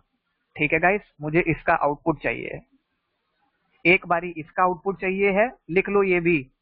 2 क्वेश्चन है, एक इसी क्वेश्चन में आउटपुट क्या आएगा, दूसरा इसी क्वेश्चन में ये प्रिंट एफ यहां से काट दो, यहां से काट दो और इन दोनों के बीच में इंसर्ट कर दो। गेट n-1 और गेट n-3 वाली लाइन के बीच में ये प्रिंटफ इंसर्ट कर दो। 2 केस में आंसर चाहिए। एक केस ये है जिसमें ये प्रिंटफ नीचे से हट के बीच में आ जाएगा, दूसरा केस ये है जहां है एज इट इज उसमें दो। मुझे इन 2 के आंसर चाहिए हैं, ठीक है। ये 2 क्वेश्चन यहां हो गए, एक क्वेश्चन ऊपर हो गया। Anybody has any doubt till now? अभी भी पूछ लो यार जल्दी से, मैं नहीं आगे बढ़ू। Assuming there is no doubt, आगे बढ़ रहा हूं। अब आता है एक बड़ा ही सुंदर कॉन्सेप्ट, माक्रो। माक्रो आ जाओ। माक्रो, माक्रो के लिए हम सबसे सिंपल क्वेश्चन उठाएंगे जो सब लोग गलत करेंगे। चलो सब लोग जल्दी जल्दी गलत आंसर बताओ। चलो भाई सब लोग जल्दी जल्दी गलत आंसर बताओ। सबको प्राइवेट चैट में मुझे अपना अपना निकाला हुआ गलत आंसर बताना है। आंसर तुम गलत ही निकालोगे, ये मुझे पूरी उम्मीद है तुम पे। 2-4 लोग होंगे ऐसे जो सही बता देंगे। ये क्वेश्चन जो तुमको स्क्रीन पे दिख रहा है, मुझे इसका प्राइवेट चैट में आंसर बताओ, तुम्हारे अकॉर्डिंगली क्या आना चाहिए। फिर मैं तुमको बताता हूँ कि तुमने मैक्रो कितनी गंदी पड़ी हुई है। आयुष का आ गया, सुनीत का आ गया, जल्दी जल्दी जल्दी जल्दी, फास्ट फास्ट फास्ट। 30 हुआ, 31 तक वेट करूंगा, फिर मैं आंसर बता दूंगा। जल्दी जल्दी प्राइवेट में ही भेजना, कोई भी ग्रुप चैट में नहीं भेजेगा। शिवम सेज ओके, जल्दी करो यार, लड़कियों को देर हो रही होगी यार। अरे चेष्टा अभी तक है, 11:30 बजे तक। ओ बाप रे,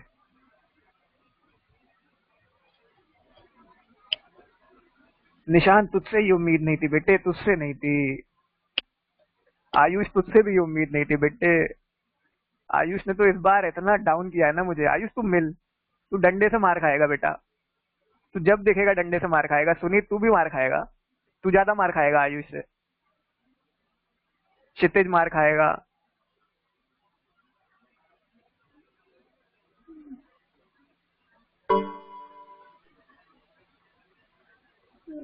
दिव्या भी मार खाने वाली है।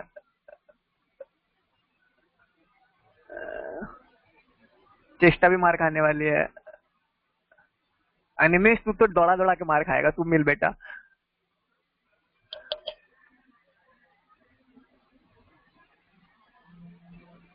मोहित कुमार तुम भी डंडे से मार खाओगे।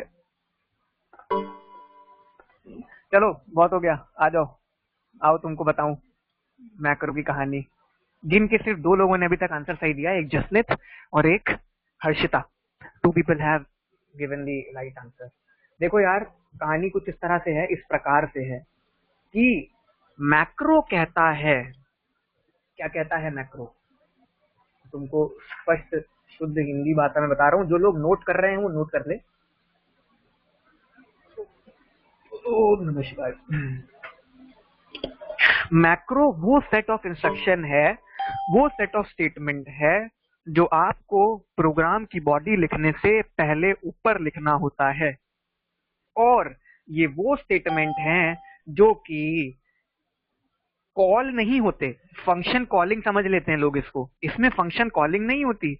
ये वो केस है जिसमें एज इट इज जो कोड तुमने ऊपर हैश डिफाइन में लिखा था, उससे वो जो कोड था चलने से पहले ही रिप्लेस हो जाता है, कॉपी हो जाता है वहां जाकर के।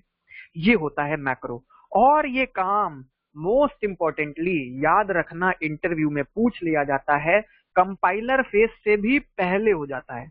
ये कंपाइल टाइम पे नहीं होता कि मैक्रो आकर के चिपक रहा है, कंपाइल टाइम से पहले ही लेक्सिकल एनालिसिस जो होती है, लेक्सिकल एनालिसिस पढ़ी है कंपाइलर डिजाइन में सबने, कंपाइलर खैर किसी को नहीं आता, सब एकदम होशियार बैठे हो।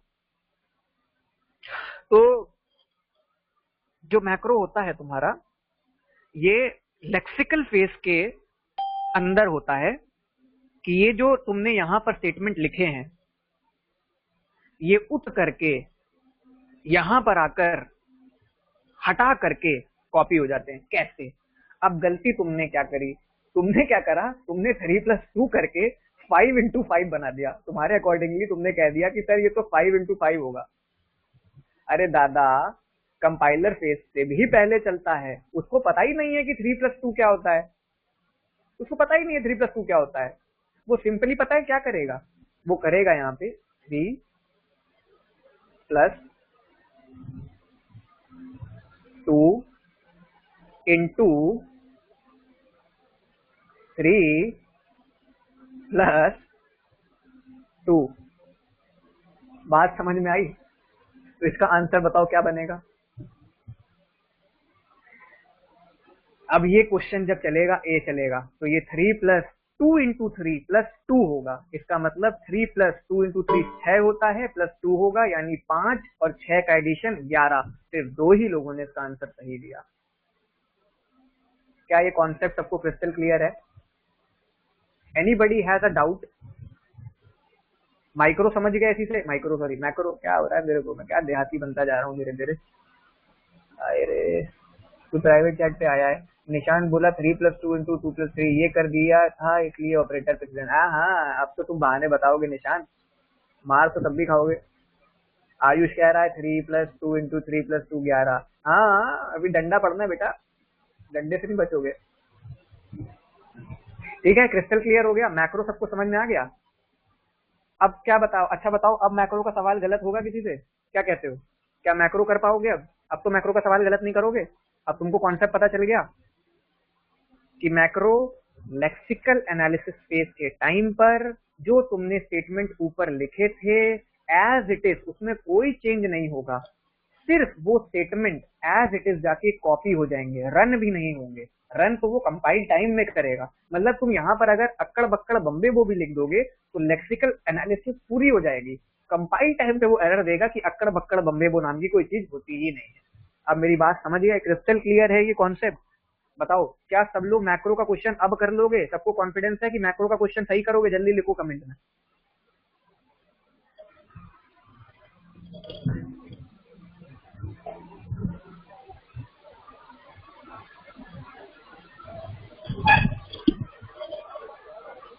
सब ओवर कॉन्फिडेंस में हो। मैं कहता हूं तुम अभी भी गलत करोगे। देखो कैसे। अगला क्वेश्चन लो, इसको भी जल्दी जल्दी गलत आंसर दो। ये लो अगला क्वेश्चन, बताओ इसका आंसर बताओ। दिख रहा है क्वेश्चन सबको क्लियर?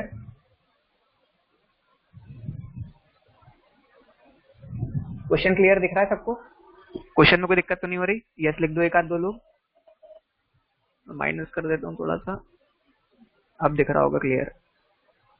यस ठीक है, बस बहुत हो गया, एक यस काफी है। आयुष भाग गया देखो डर के।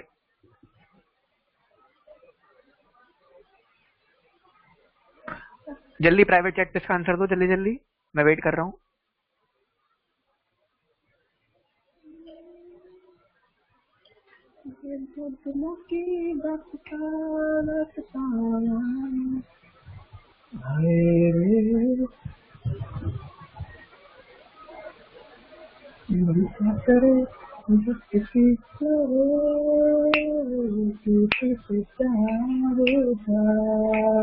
आयुष आ गया।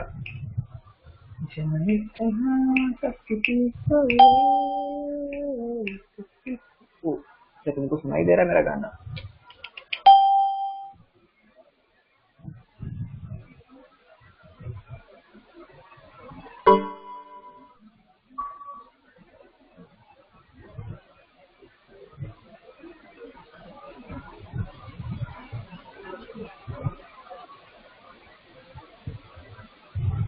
एक मिनट और वेट कर रहा हूँ।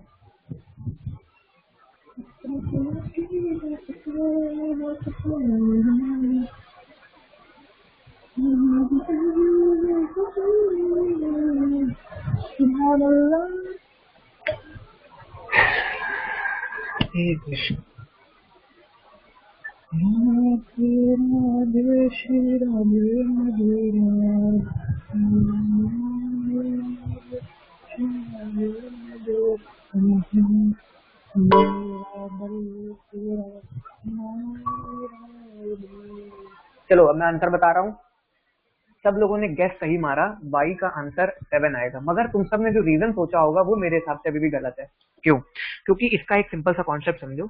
जब यहाँ पर एक मैक्रो चलेगा, जब ये प्रोग्राम रन होगा, प्रोग्राम रन होते ही ये एक्स जो है, क्योंकि ये कहीं पे भी इनिशियलाइज और डिफाइंड नहीं है, तो ये मैक्रो के अंदर अनडिफाइंड वेरिएबल्स की वैल्यू एक्स को 0 मान लेगा, तो ये मैचिंग करेगा 0 इक्वल इक्वल टू 3। क्या 0 इक्वल इक्वल टू 3 है? ये कंडीशन फेल हो जाएगी, इसलिए ये कंडीशन चलेगी, ये कंडीशन चलेगी, तो ये डिफाइन कर देगा y को 7, तो यहाँ प्रिंटिंग हो जाएगी 7 की। अब तुम लोग ये सेल्फ एसेस कर लो, क्या तुमने यही सोचा था कि यहाँ पे 0 इक्वल इक्वल टू 3 का कंपैरिजन हुआ है? अगर हाँ तो ठीक है, तुम एक बार सही कर गए ये आंसर। अगर ऐसा नहीं सोचा था, कुछ और सोचा था, तो तुम्हारा सारा आंसर गलत है, क्योंकि इसका रीजन पूछा जाता है।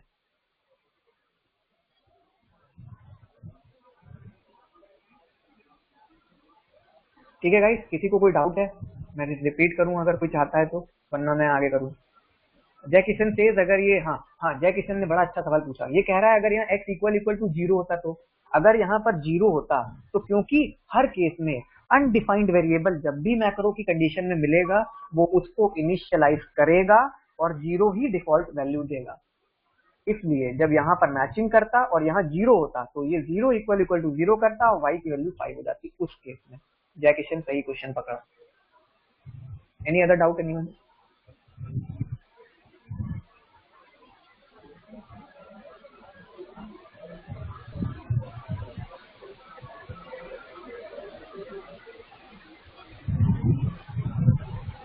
ठीक है, तो मैं आगे बढ़ रहा हूँ।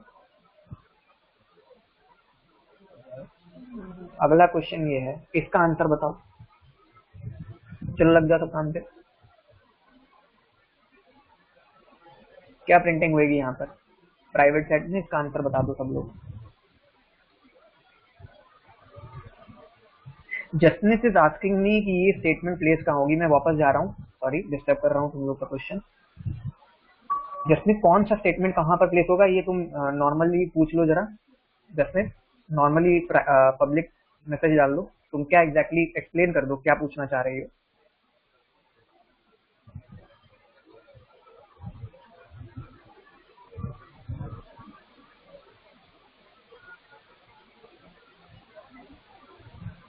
अच्छा, जसमीत इज आस्किंग मी कि इस लूप कहाँ प्लेस होगा। जसमीत ये मैक्रो है। अच्छा ठीक है, my bad I am understanding. मेरी गलती है, मैंने सोचा था कि तुम लोग ने मैक्रो पढ़े होंगे, यही मैंने भूल कर दी। मैं सोच रहा था कि तुमने मैक्रो पढ़े होंगे मगर तुमको अच्छे से नहीं आते होंगे। अब मुझे समझ में आ गया कि तुमको मैक्रो ही नहीं आते हैं। जिसमें एक मैक्रो होता है इस तरह का, मैक्रो के कई टाइप्स होते हैं, मैं आगे बताने वाला था, अभी मैं फिर से रिपीट मार दूंगा वो चीज। फिलहाल के लिए समझ लो कि ये इफ कंडीशन, ये सब कुछ मेन से ऊपर लिखा हुआ है। जहां पे हम इन्वोकिंग करते हैं ना, इंक्लूड stdio, जहां पे हम मैक्रो डिफाइन करते हैं, ये सारे स्टेटमेंट्स प्रोग्राम में वहां लिखे होंगे और ये प्रोग्राम चलने से पहले ही सारे के सारे चल जाएंगे। ठीक है जसने, डाउट क्लियर हुआ।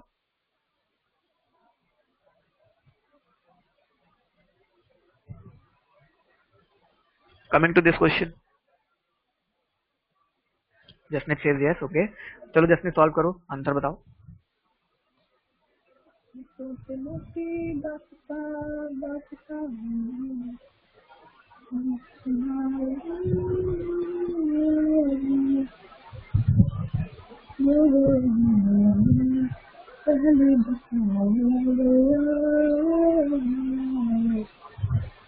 मोहित, आंसर एक ही लाइन में लिखा जाता है दादा।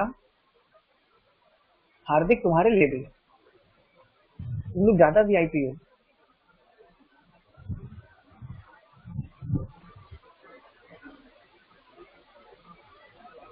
ठीक है, मैं आंसर बता रहा हूँ, सोल्यूशन बता रहा हूँ। ये कॉन्सेप्ट जो है इसको बोलते हैं रीडेफिनेशन।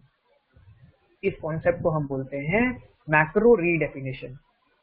मैक्रो रीडेफिनेशन ये कहता है कि जब भी कोई मैक्रो रीडिफाइन हुआ है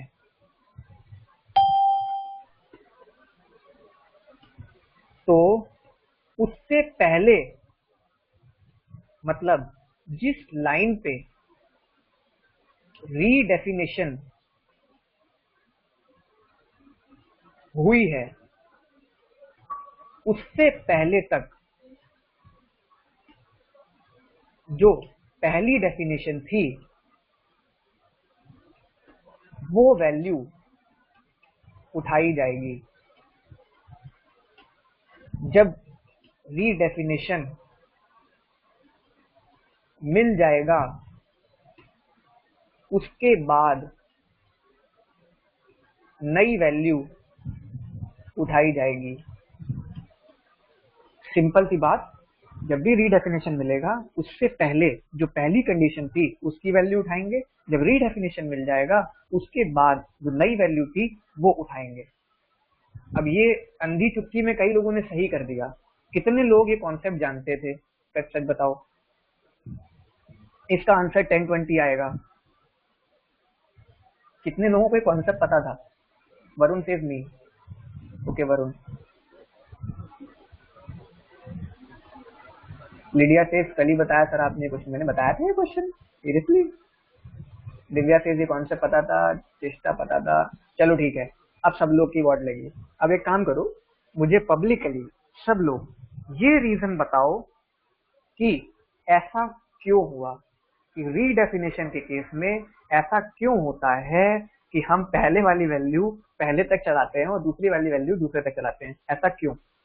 क्या कोई इसमें लॉजिक सोच सकता है? Jasmeet says sir but macro तो पहले प्लेस होते हैं। जसमीत बस तुम्हारा ही आंसर देने के लिए बैठा हूँ। जब थोड़ा ये लोग जरा अपनी बेइज्जती करा लें फिर। आ जाओ भाई सब लोग, जिसको जिसको पता था कॉन्सेप्ट, बोलो सब लोग जल्दी से। ऐसा क्यों हुआ? जसमीत सेज कि सर मैक्रो तो पहले ही प्लेस हो जाता है, तो फिर ऐसा क्यों हुआ? मैक्रो तो पहले ही रिप्लेस हो जाता है, प्रोग्राम चलने से पहले ही रिप्लेस हो जाता है। Ayush says may be because of scope. Hardik sir अंतर वॉइस कट के बीच में। लीडिया सेज स्कोप ही नेक्स्ट डिफाइन तक चलता है शायद। सुनीत स्कोप। जय किशन सर पूल में एक क्यू होती है, वाओ।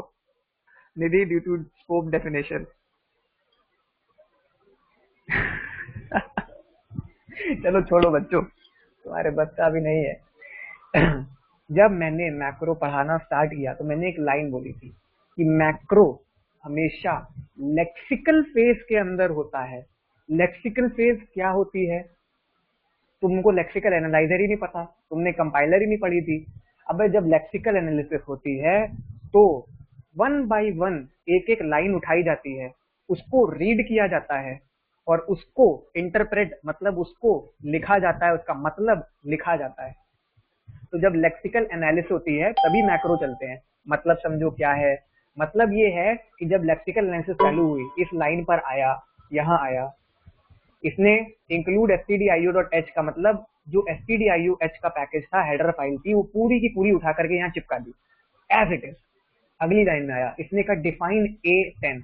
इसने यहाँ पर ये बात पकड़ ली कि नीचे जहां भी कहीं पर हमें अगली लाइनों तक A दिखेगा, हम वहां पर काट कर 10 लिख देंगे। इसने यही बात कसम खा ली। इसमें लेक्सिकल एनालिसिस फेज में पहली लाइन एग्जीक्यूट हुई, इंक्लूड की, दूसरी लाइन एग्जीक्यूट हुई, इसने कसम खा ली A दिखेगा तो 10 लिखूंगा। नीचे गया मेन पे, लेक्सिकल एनालिसिस चल रही है, वन बाय वन लाइन चलेंगी। अगला आया प्रिंटफ दिखा, इसने कहा ए, हाँ भाई इसको 10 करो।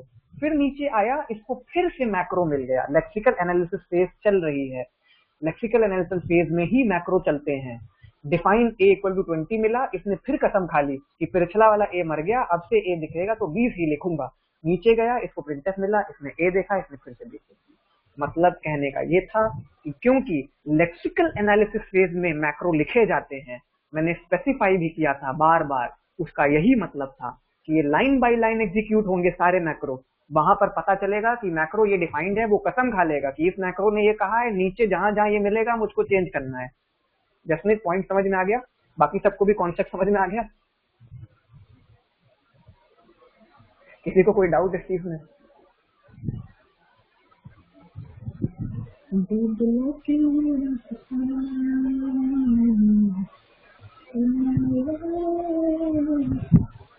Anybody else? Any doubt? Waiting for you guys.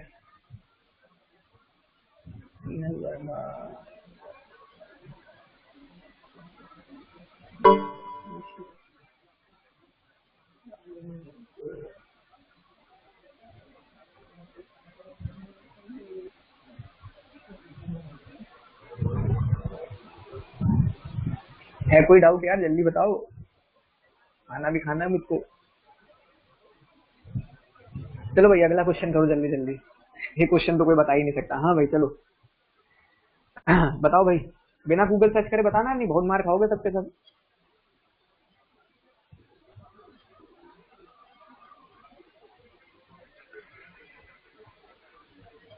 जय जगवानी कह रहा है अगर सर बीच वाला पीएफ नहीं होता तो इंटर स्टेटमेंट इस क्वेश्चन में बीच वाला नहीं होता, मतलब यहाँ वाला।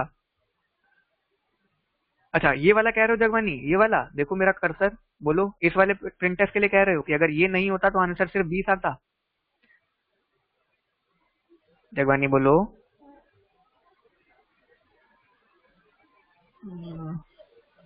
हाँ हाँ जगवानी सही कह रहे हो। जगवानी कहता है अगर सर ये प्रिंटर स्टेटमेंट ना होता यहाँ तो बिल्कुल उसने यहाँ कसम खाई थी। मैंने क्या कहा था? लेक्सिकल एनालिसिस फेज में जैसे ये लाइन एग्जीक्यूट हुई, इसने कसम खा ली नीचे कहीं ए मिलेगा तो उसको 10 लिखूंगा। ये नीचे आया, मेन चला, ये लाइन तो थी नहीं, इसको फिर मिल गया, इसने फिर कसम खा ली कि अब ए मिलेगा तो 20 लिखूंगा। कसम ही तो खा रहा है यार, ऊपर कसम खाई, इसने दोबारा कसम खा ली, उसमें क्या दिक्कत है? ठीक है, कोई समस्या? चलो भाई अगला क्वेश्चन करो जल्दी जल्दी, लग जाओ काम पे।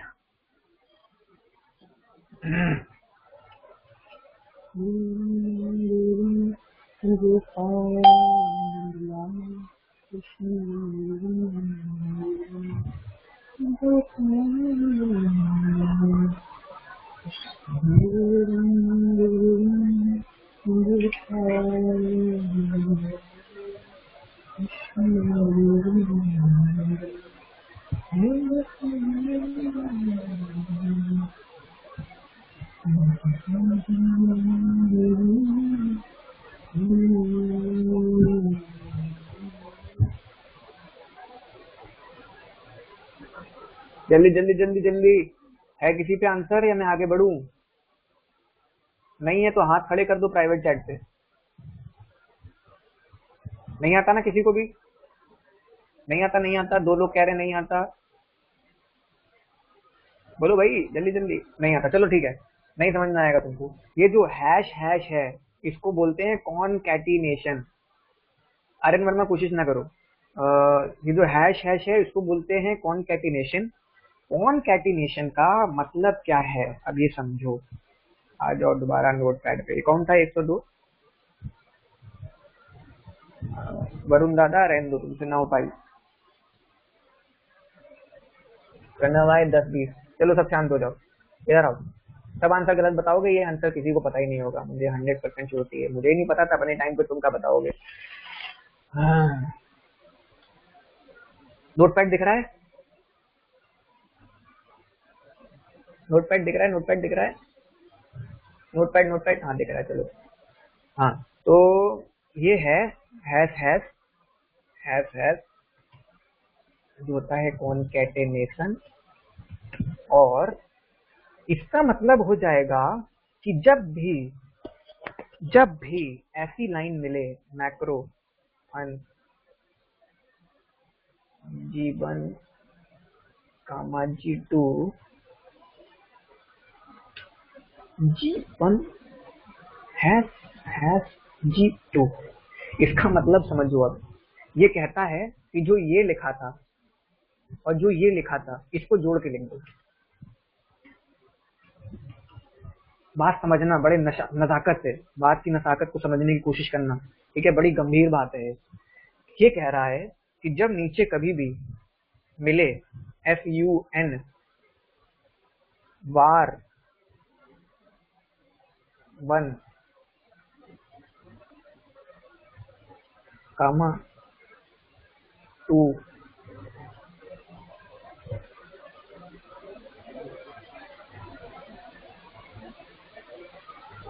जब भी ऐसा कुछ मिले, ये var 1 क्या है? G1, 2 क्या है? G2। ये क्या कहता है? जब ऐसा मैक्रो मिले, ये लिखा मिले, ये बना दो। इसका मतलब है ये मिले तो ये बना दो, और इसका मतलब है ये का मतलब हो गया इसको जोड़ के चिपका के लिख दो। जोड़ के चिपका के लिख दो मतलब var 1 2। var 1 2 क्या है? var 1 2 क्या है? 20। तो ये पूरी की चीज हट जाएगी और यहाँ पे सिर्फ var 1 2 लिख के आ जाएगा। मैं बताता हूँ, ये नया कॉन्सेप्ट तुमने आज तक जिंदगी में नहीं पढ़ा होगा। ये लिख देगा यहाँ पे मैक्रो चलने के बाद var 1 2, ये पूरी लाइन ही समाप्त कर देगा। तो अब प्रिंटिंग किसकी हुई? %G से war 1 2, तो प्रिंट क्या हुआ? 20। ये था कॉन्सेप्ट। किसी को कोई डाउट? Any doubt anyone?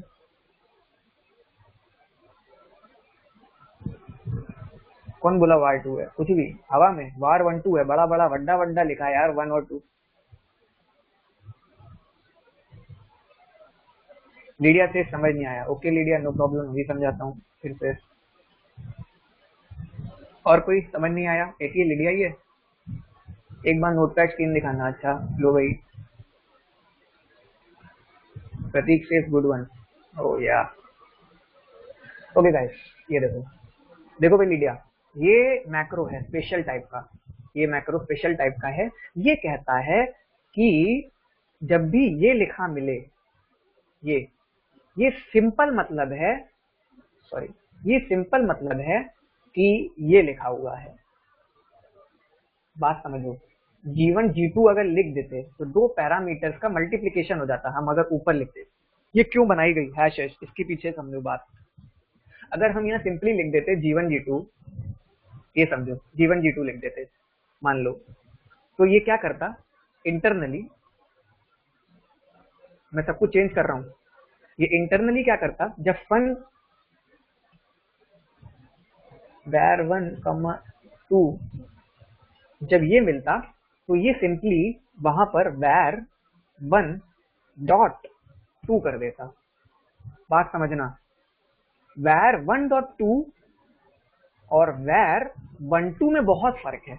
क्या, var1 डॉट 2 का मतलब हो गया कोई वेरिएबल 1 है उसको 2 से मल्टीप्लाई कर दो, अगर हम सिंपली ये लिखते तो। और इसका मतलब है जब यहां डबल हैश लगा दिए तो ये स्पेशल काम करेगा, इसको कॉन्कैटनेट करके एक ही स्ट्रिंग बना देगा, एक ही स्ट्रिंग, फिर वहां पर चिपका देगा जहां पर ये चिपकाना था। मतलब ये फन var12 जहां आया है वहां पर जाकर ये इस वजह से G1 G2 को स्ट्रिंग फॉर्म में बनाकर कॉन्कैट करके एक ही वेरिएबल का नाम बनाकर चिपका देगा। अगर हम यहाँ नॉर्मली G1 G2 लिख देते तो ये var1.2 हो जाता। लीडिया समझ आ गया?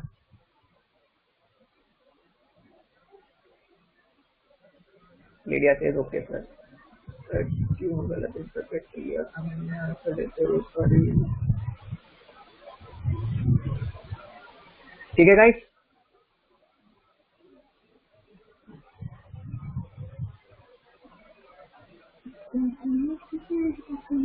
मोहित कुमार का प्राइवेट मैसेज मुझे देखता हूँ, अभी होल्ड कराओ। आयुष कह रहा है यस सर, ये डिस्कस हो गया है, ये डिस्कस हो गया है, हो गया ना ये डिस्कस? नहीं अभी ये नहीं हुआ। चलो भाई ये सॉल्व करो जल्दी जल्दी, कम ऑन फास्ट सॉल्व करो, मुझे खाना भी खाना है।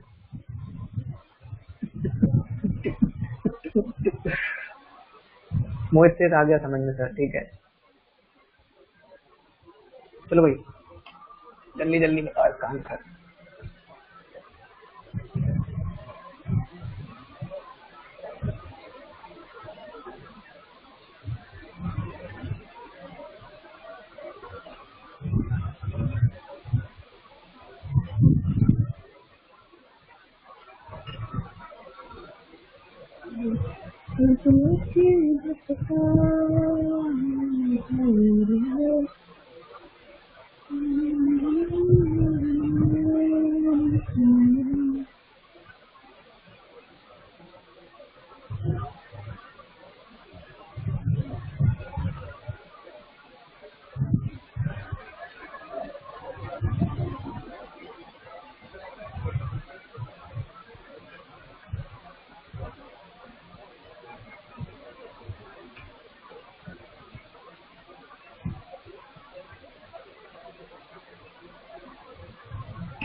चलो भाई टाइम समाप्त, समय समाप्त, सेवाएं समाप्त।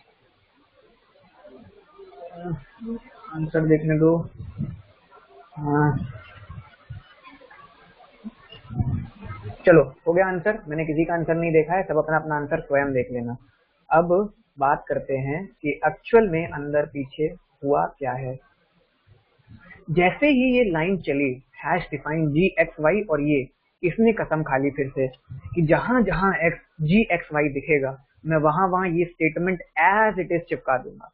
इसने जैसे ही कसम खाई तो इसने ये C वाला जो expression G of plus plus A B plus plus था उसको चेंज मार दिया, प्लस प्लस ए को X ले लिया, B प्लस प्लस को Y ले लिया और इसने स्टेटमेंट बना दिया ये। जैसे ही इसने ये स्टेटमेंट बना दिया, A की वैल्यू देखो क्या थी 20, B की वैल्यू थी 10।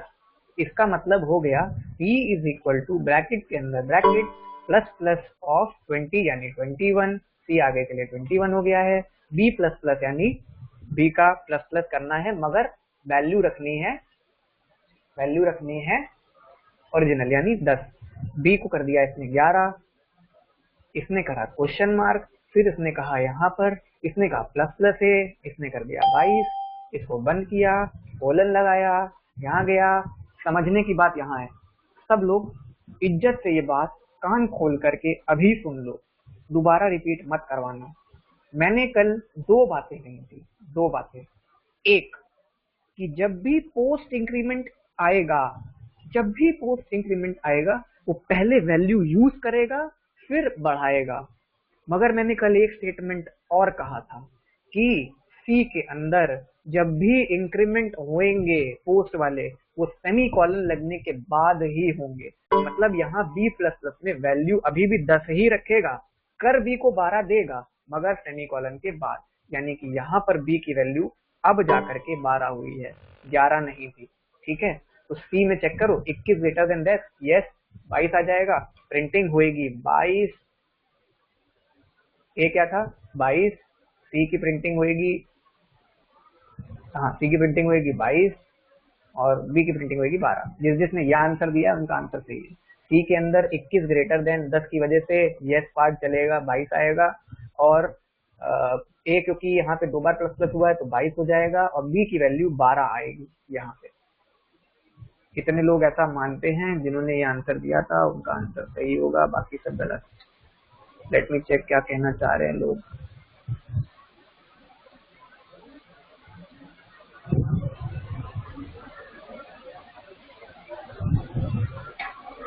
चेष्टा से सर वॉइस क्लियर नहीं है, और किसी को भी वॉइस में प्रॉब्लम हो रहा है क्या? चेष्टा वॉइस क्लियर आ रहा है? Anybody has any kind of doubt in this question? किसी को कोई डाउट है इस क्वेश्चन में तो बताओ जल्दी से। Anybody any doubt? Any doubt any doubt any doubt? No sir, no sir. हाँ आ गई वापस, ऑल क्लियर। जसनेट से सर डेटा टाइप तो है ही नहीं तो इनिशियलाइज कैसे होगा इफ एल्स में? जसनेट कौन सा क्वेश्चन पूछ रही है यार? बेटर क्लियर है अभी? No sir. हाँ वापस। जसनेट मुझे समझ नहीं आया तुम क्या पूछना चाह रही हो, नहीं सुनना प्लीज। चेष्टा बहुत मार खाओगी यार, इतना चिल्ला रहे हो तुम लोग, शर्म करो। देखो भाई मैं रिपीट मार रहा हूँ, जसनेट तुम मुझे प्राइवेट मैसेज में क्लियरली पूछ लो कि इफ एल्स कहाँ है, मुझे बता देना।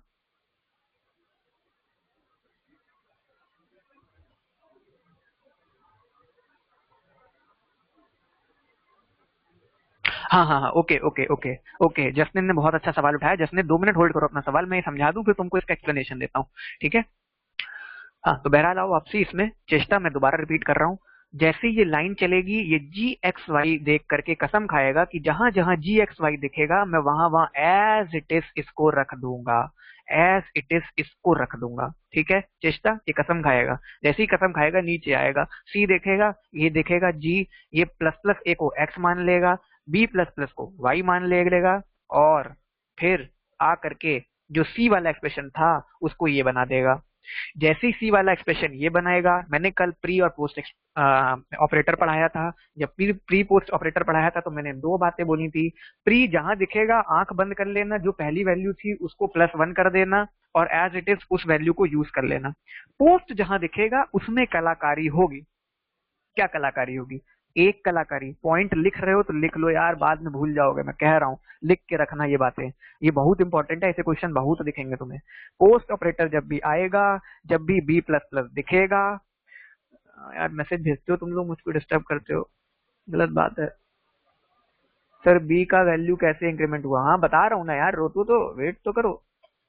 हाँ तो जैसे ही चेष्टा ये सी वाला स्टेटमेंट चेंज हुआ, ऐसा हुआ, तो जब प्री इंक्रीमेंट होगा, मैं कह रहा था प्री इंक्रीमेंट में वो पहली वाली वैल्यू जो ओरिजिनल वैल्यू थी, मैं यहाँ ओरिजिनल वैल्यू लिख रहा हूँ, सी की ओरिजिनल वैल्यू थी 20 थी ना यार, हाँ बी की वैल्यू थी 10। ठीक है, तो जैसे ही ये स्टेटमेंट अब एग्जीक्यूट होगा तो प्री इंक्रीमेंट की पॉलिसी कहती है जो भी वैल्यू है उसको पहले +1 करो फिर उसका यूटिलाइजेशन करो, तो यहाँ पे 21 हो गया। पोस्ट इंक्रीमेंट की पॉलिसी कहती है दो चीजें। एक बात सी के लिए बता रहा हूँ, सी के लिए, जावा में ये नहीं होता है, मैं सी में बता रहा हूँ। पोस्ट इंक्रीमेंट के केस में ये कहता है कि बी प्लस प्लस का मतलब पहले जो इनिशियल वैल्यू थी उसको लिख दो, फिर उसको बढ़ा दो। मगर एक बात और कहता है डेनिस रिची अपनी बुक में कि वो बढ़ा तो दो, बढ़ाते जाओ भी, मगर उसको इंक्रीमेंट सेमी कॉलन एनकाउंटर होने के बाद ही करना। इसलिए जब भी बी प्लस प्लस होगा यहाँ पर, तो ये बी प्लस प्लस अभी हुआ ही नहीं है, बी प्लस प्लस 10 की 10 ही वैल्यू रही, इसने कह दिया 11 करनी है, मगर कब? सेमीकोलन के बाद। यानी बी जब यहाँ एनकाउंटर हुआ तो भी यहाँ पे 10 लिखेगा, मगर ये 12 कर देगा बाद में, 11 को बढ़ा के 12। यहाँ प्लस प्लस हुआ 22 हो गई। इसलिए सी के अंदर क्वेश्चन मार्क ऑपरेटर की पॉलिसीज के अकॉर्डिंगली इफ 21 ग्रेटर देन 10, ये राइट पार्ट में जाएगा, 22 कर देगा और आंसर दे देगा 22 22 12, यानी कि बी 12 हो गया है, सी हो गया है 22, ए हो गया है 22। अभी भी किसी को कोई डाउट है? जसनीत को छोड़ के, जसनीत का डाउट बहुत अच्छा डाउट है, अभी क्लियर करता हूँ। किसी को कोई डाउट? प्लीज सब लोग बताओ। Anybody any doubt?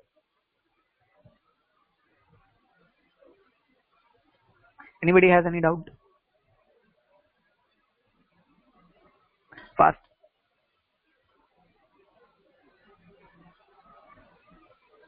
हार्दिक says no. Anybody else? Waiting just 1 minute.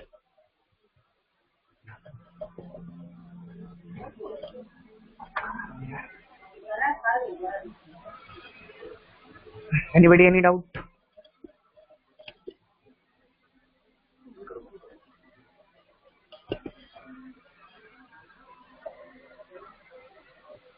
Okay ठीक है। कमिंग बैक टू जसनीत का डाउट, जसनीत ने बहुत ही अच्छा डाउट अपने अकॉर्डिंगली रेज किया कि सर प्रीवियस क्वेश्चन में जब हमको इफ एल्स मिला था तो वहां आपने कहा कि ये वेरिएबल तो यहाँ पर इनिशियलाइज ही नहीं हुआ है, तो जब इनिशियलाइज ही नहीं हुआ है तो वो 0 वैल्यू लेता है। फिर आप कह रहे हो कि वहां पर उसने वैल्यू कैसे ले ली? Jasneet note one thing, hash define अलग लिखा है, हैश इफ अलग लिखा है। ये हैश इफ क्या है? ये हैश इफ एक अलग मैक्रो है। इस मैक्रो की ये पॉलिसी थी, मैक्रो के अंदर ये पॉलिसी होती है कि जब भी मैक्रो के अंदर ऐसा कंडीशन मिले कि जिसमें अनइनिशियलाइज्ड वेरिएबल की चेकिंग हो रही है इफ वाली कंडीशन में या एल्स वाली कंडीशन में, तो इनिशियलाइज 0 से कर दो, जो कि यहां हो रहा है। जसने ये अलग कॉन्सेप्ट है, ये हैश डिफाइन है और ये रिप्लेसमेंट के सेंटेंस लिखे हुए हैं, ये अभी एग्जीक्यूट नहीं होंगे, वो एग्जीक्यूट होने थे। ये वाला इफ यहाँ एग्जीक्यूट होना था लेक्सिकल फेज में, यहाँ इफ और वो कंडीशन चलनी थी। इसलिए ये पॉलिसी बनाई गई कि जब ऐसा कंडीशन एनकाउंटर हो, एक्स डिक्लेयर्ड ना हो, उसका कंपैरिजन करना हो, तो उसको 0 से इनिशियलाइज कर दो।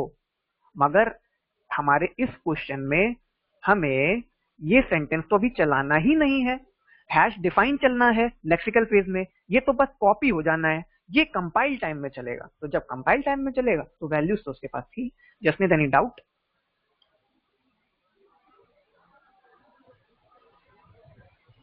क्रिस्टल क्लियर सबको?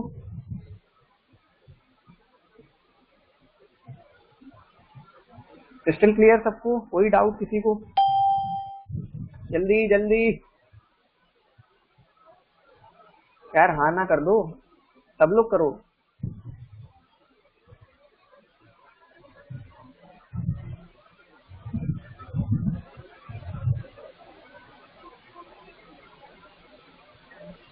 एक मिनट रुको, एक मिनट रुको सब लोग, hold hold hold down, hold down, hold down, कोई ना लिखना।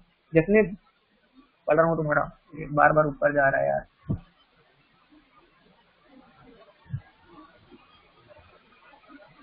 जैसे फिर से लिखो, जैसे पूरी पूरी चीज फिर से लिखो, पब्लिकली लिखो, प्राइवेट मैसेज में मत लिखो।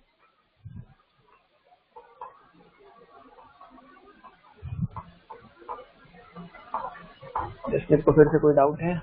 चलो भाई जसनीत। हे गोविंद, हरे कृष्ण।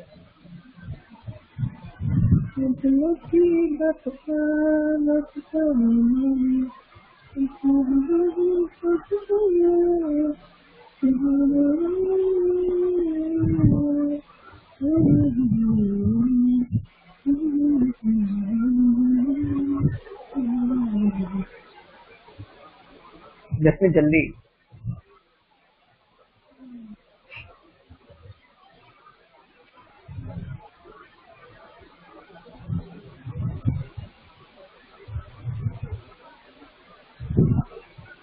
प्रतीक तेज सर लास्ट वाले क्वेश्चन में बी की वैल्यू 11 नहीं होगी यार। एक सेकेंड, हाँ प्रतीक तुम सही बात कह रहे हो, मैंने कुछ गलती करी है, रुक जाओ। आई अग्री विथ प्रतीक, जल्दबाजी में मैंने एक गुनाह कर दिया, बड़ा गुनाह। प्रतीक की कथन एकदम सत्य था।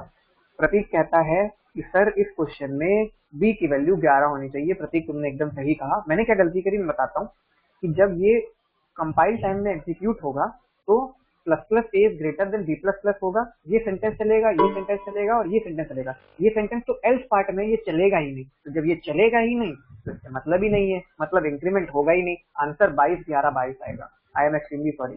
फाइन गाइस, प्रतीक अब ठीक है, सॉरी, बुरा ना मानो यार, दिल पे ना लो।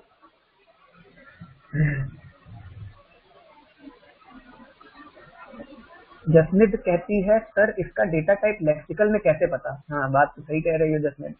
सर वो असाइनमेंट वाले क्वेश्चन एक बार फिर से बता देना। असाइनमेंट वाले क्वेश्चन, आर्यन पागल हो गया है, बहुत मारूंगा पकड़ के। हाँ जसमित कहती है कि सर उसको लेक्सिकल टाइम पर ये कैसे पता कि इसका डेटा टाइप क्या है। जसमित सिंपल सी बात है, लेक्सिकल टाइम पर तुम कंफ्यूज हो रही हो। वो मैक्रो जो है, इस वाला मैक्रो, उसके अंदर ये डेफिनेशन करी गई है कि कंडीशन जब चले, इसलिए उसको ये पता होता है उस टाइम पर कि ये कौन सा वेरिएबल है। जब तुम कंपैरिजन करोगे x इज ग्रेटर देन 0.2, तो उसको पता है कि जिस वैल्यू से कंपेयर कर रहे हैं वो क्या है 0.2, तो वो मान लेता है कि ये वैल्यू भी फ्लोट वैल्यू है, तो फ्लोट की जो डिफॉल्ट वैल्यू है उससे इनिशियलाइज कर देगा। सिमिलरली ट्रू फॉल्स होगा तो इनिशियलाइज कर देगा, इंटीजर होगा तो उससे इनिशियलाइज कर देगा। जैसे समझ में आ गया।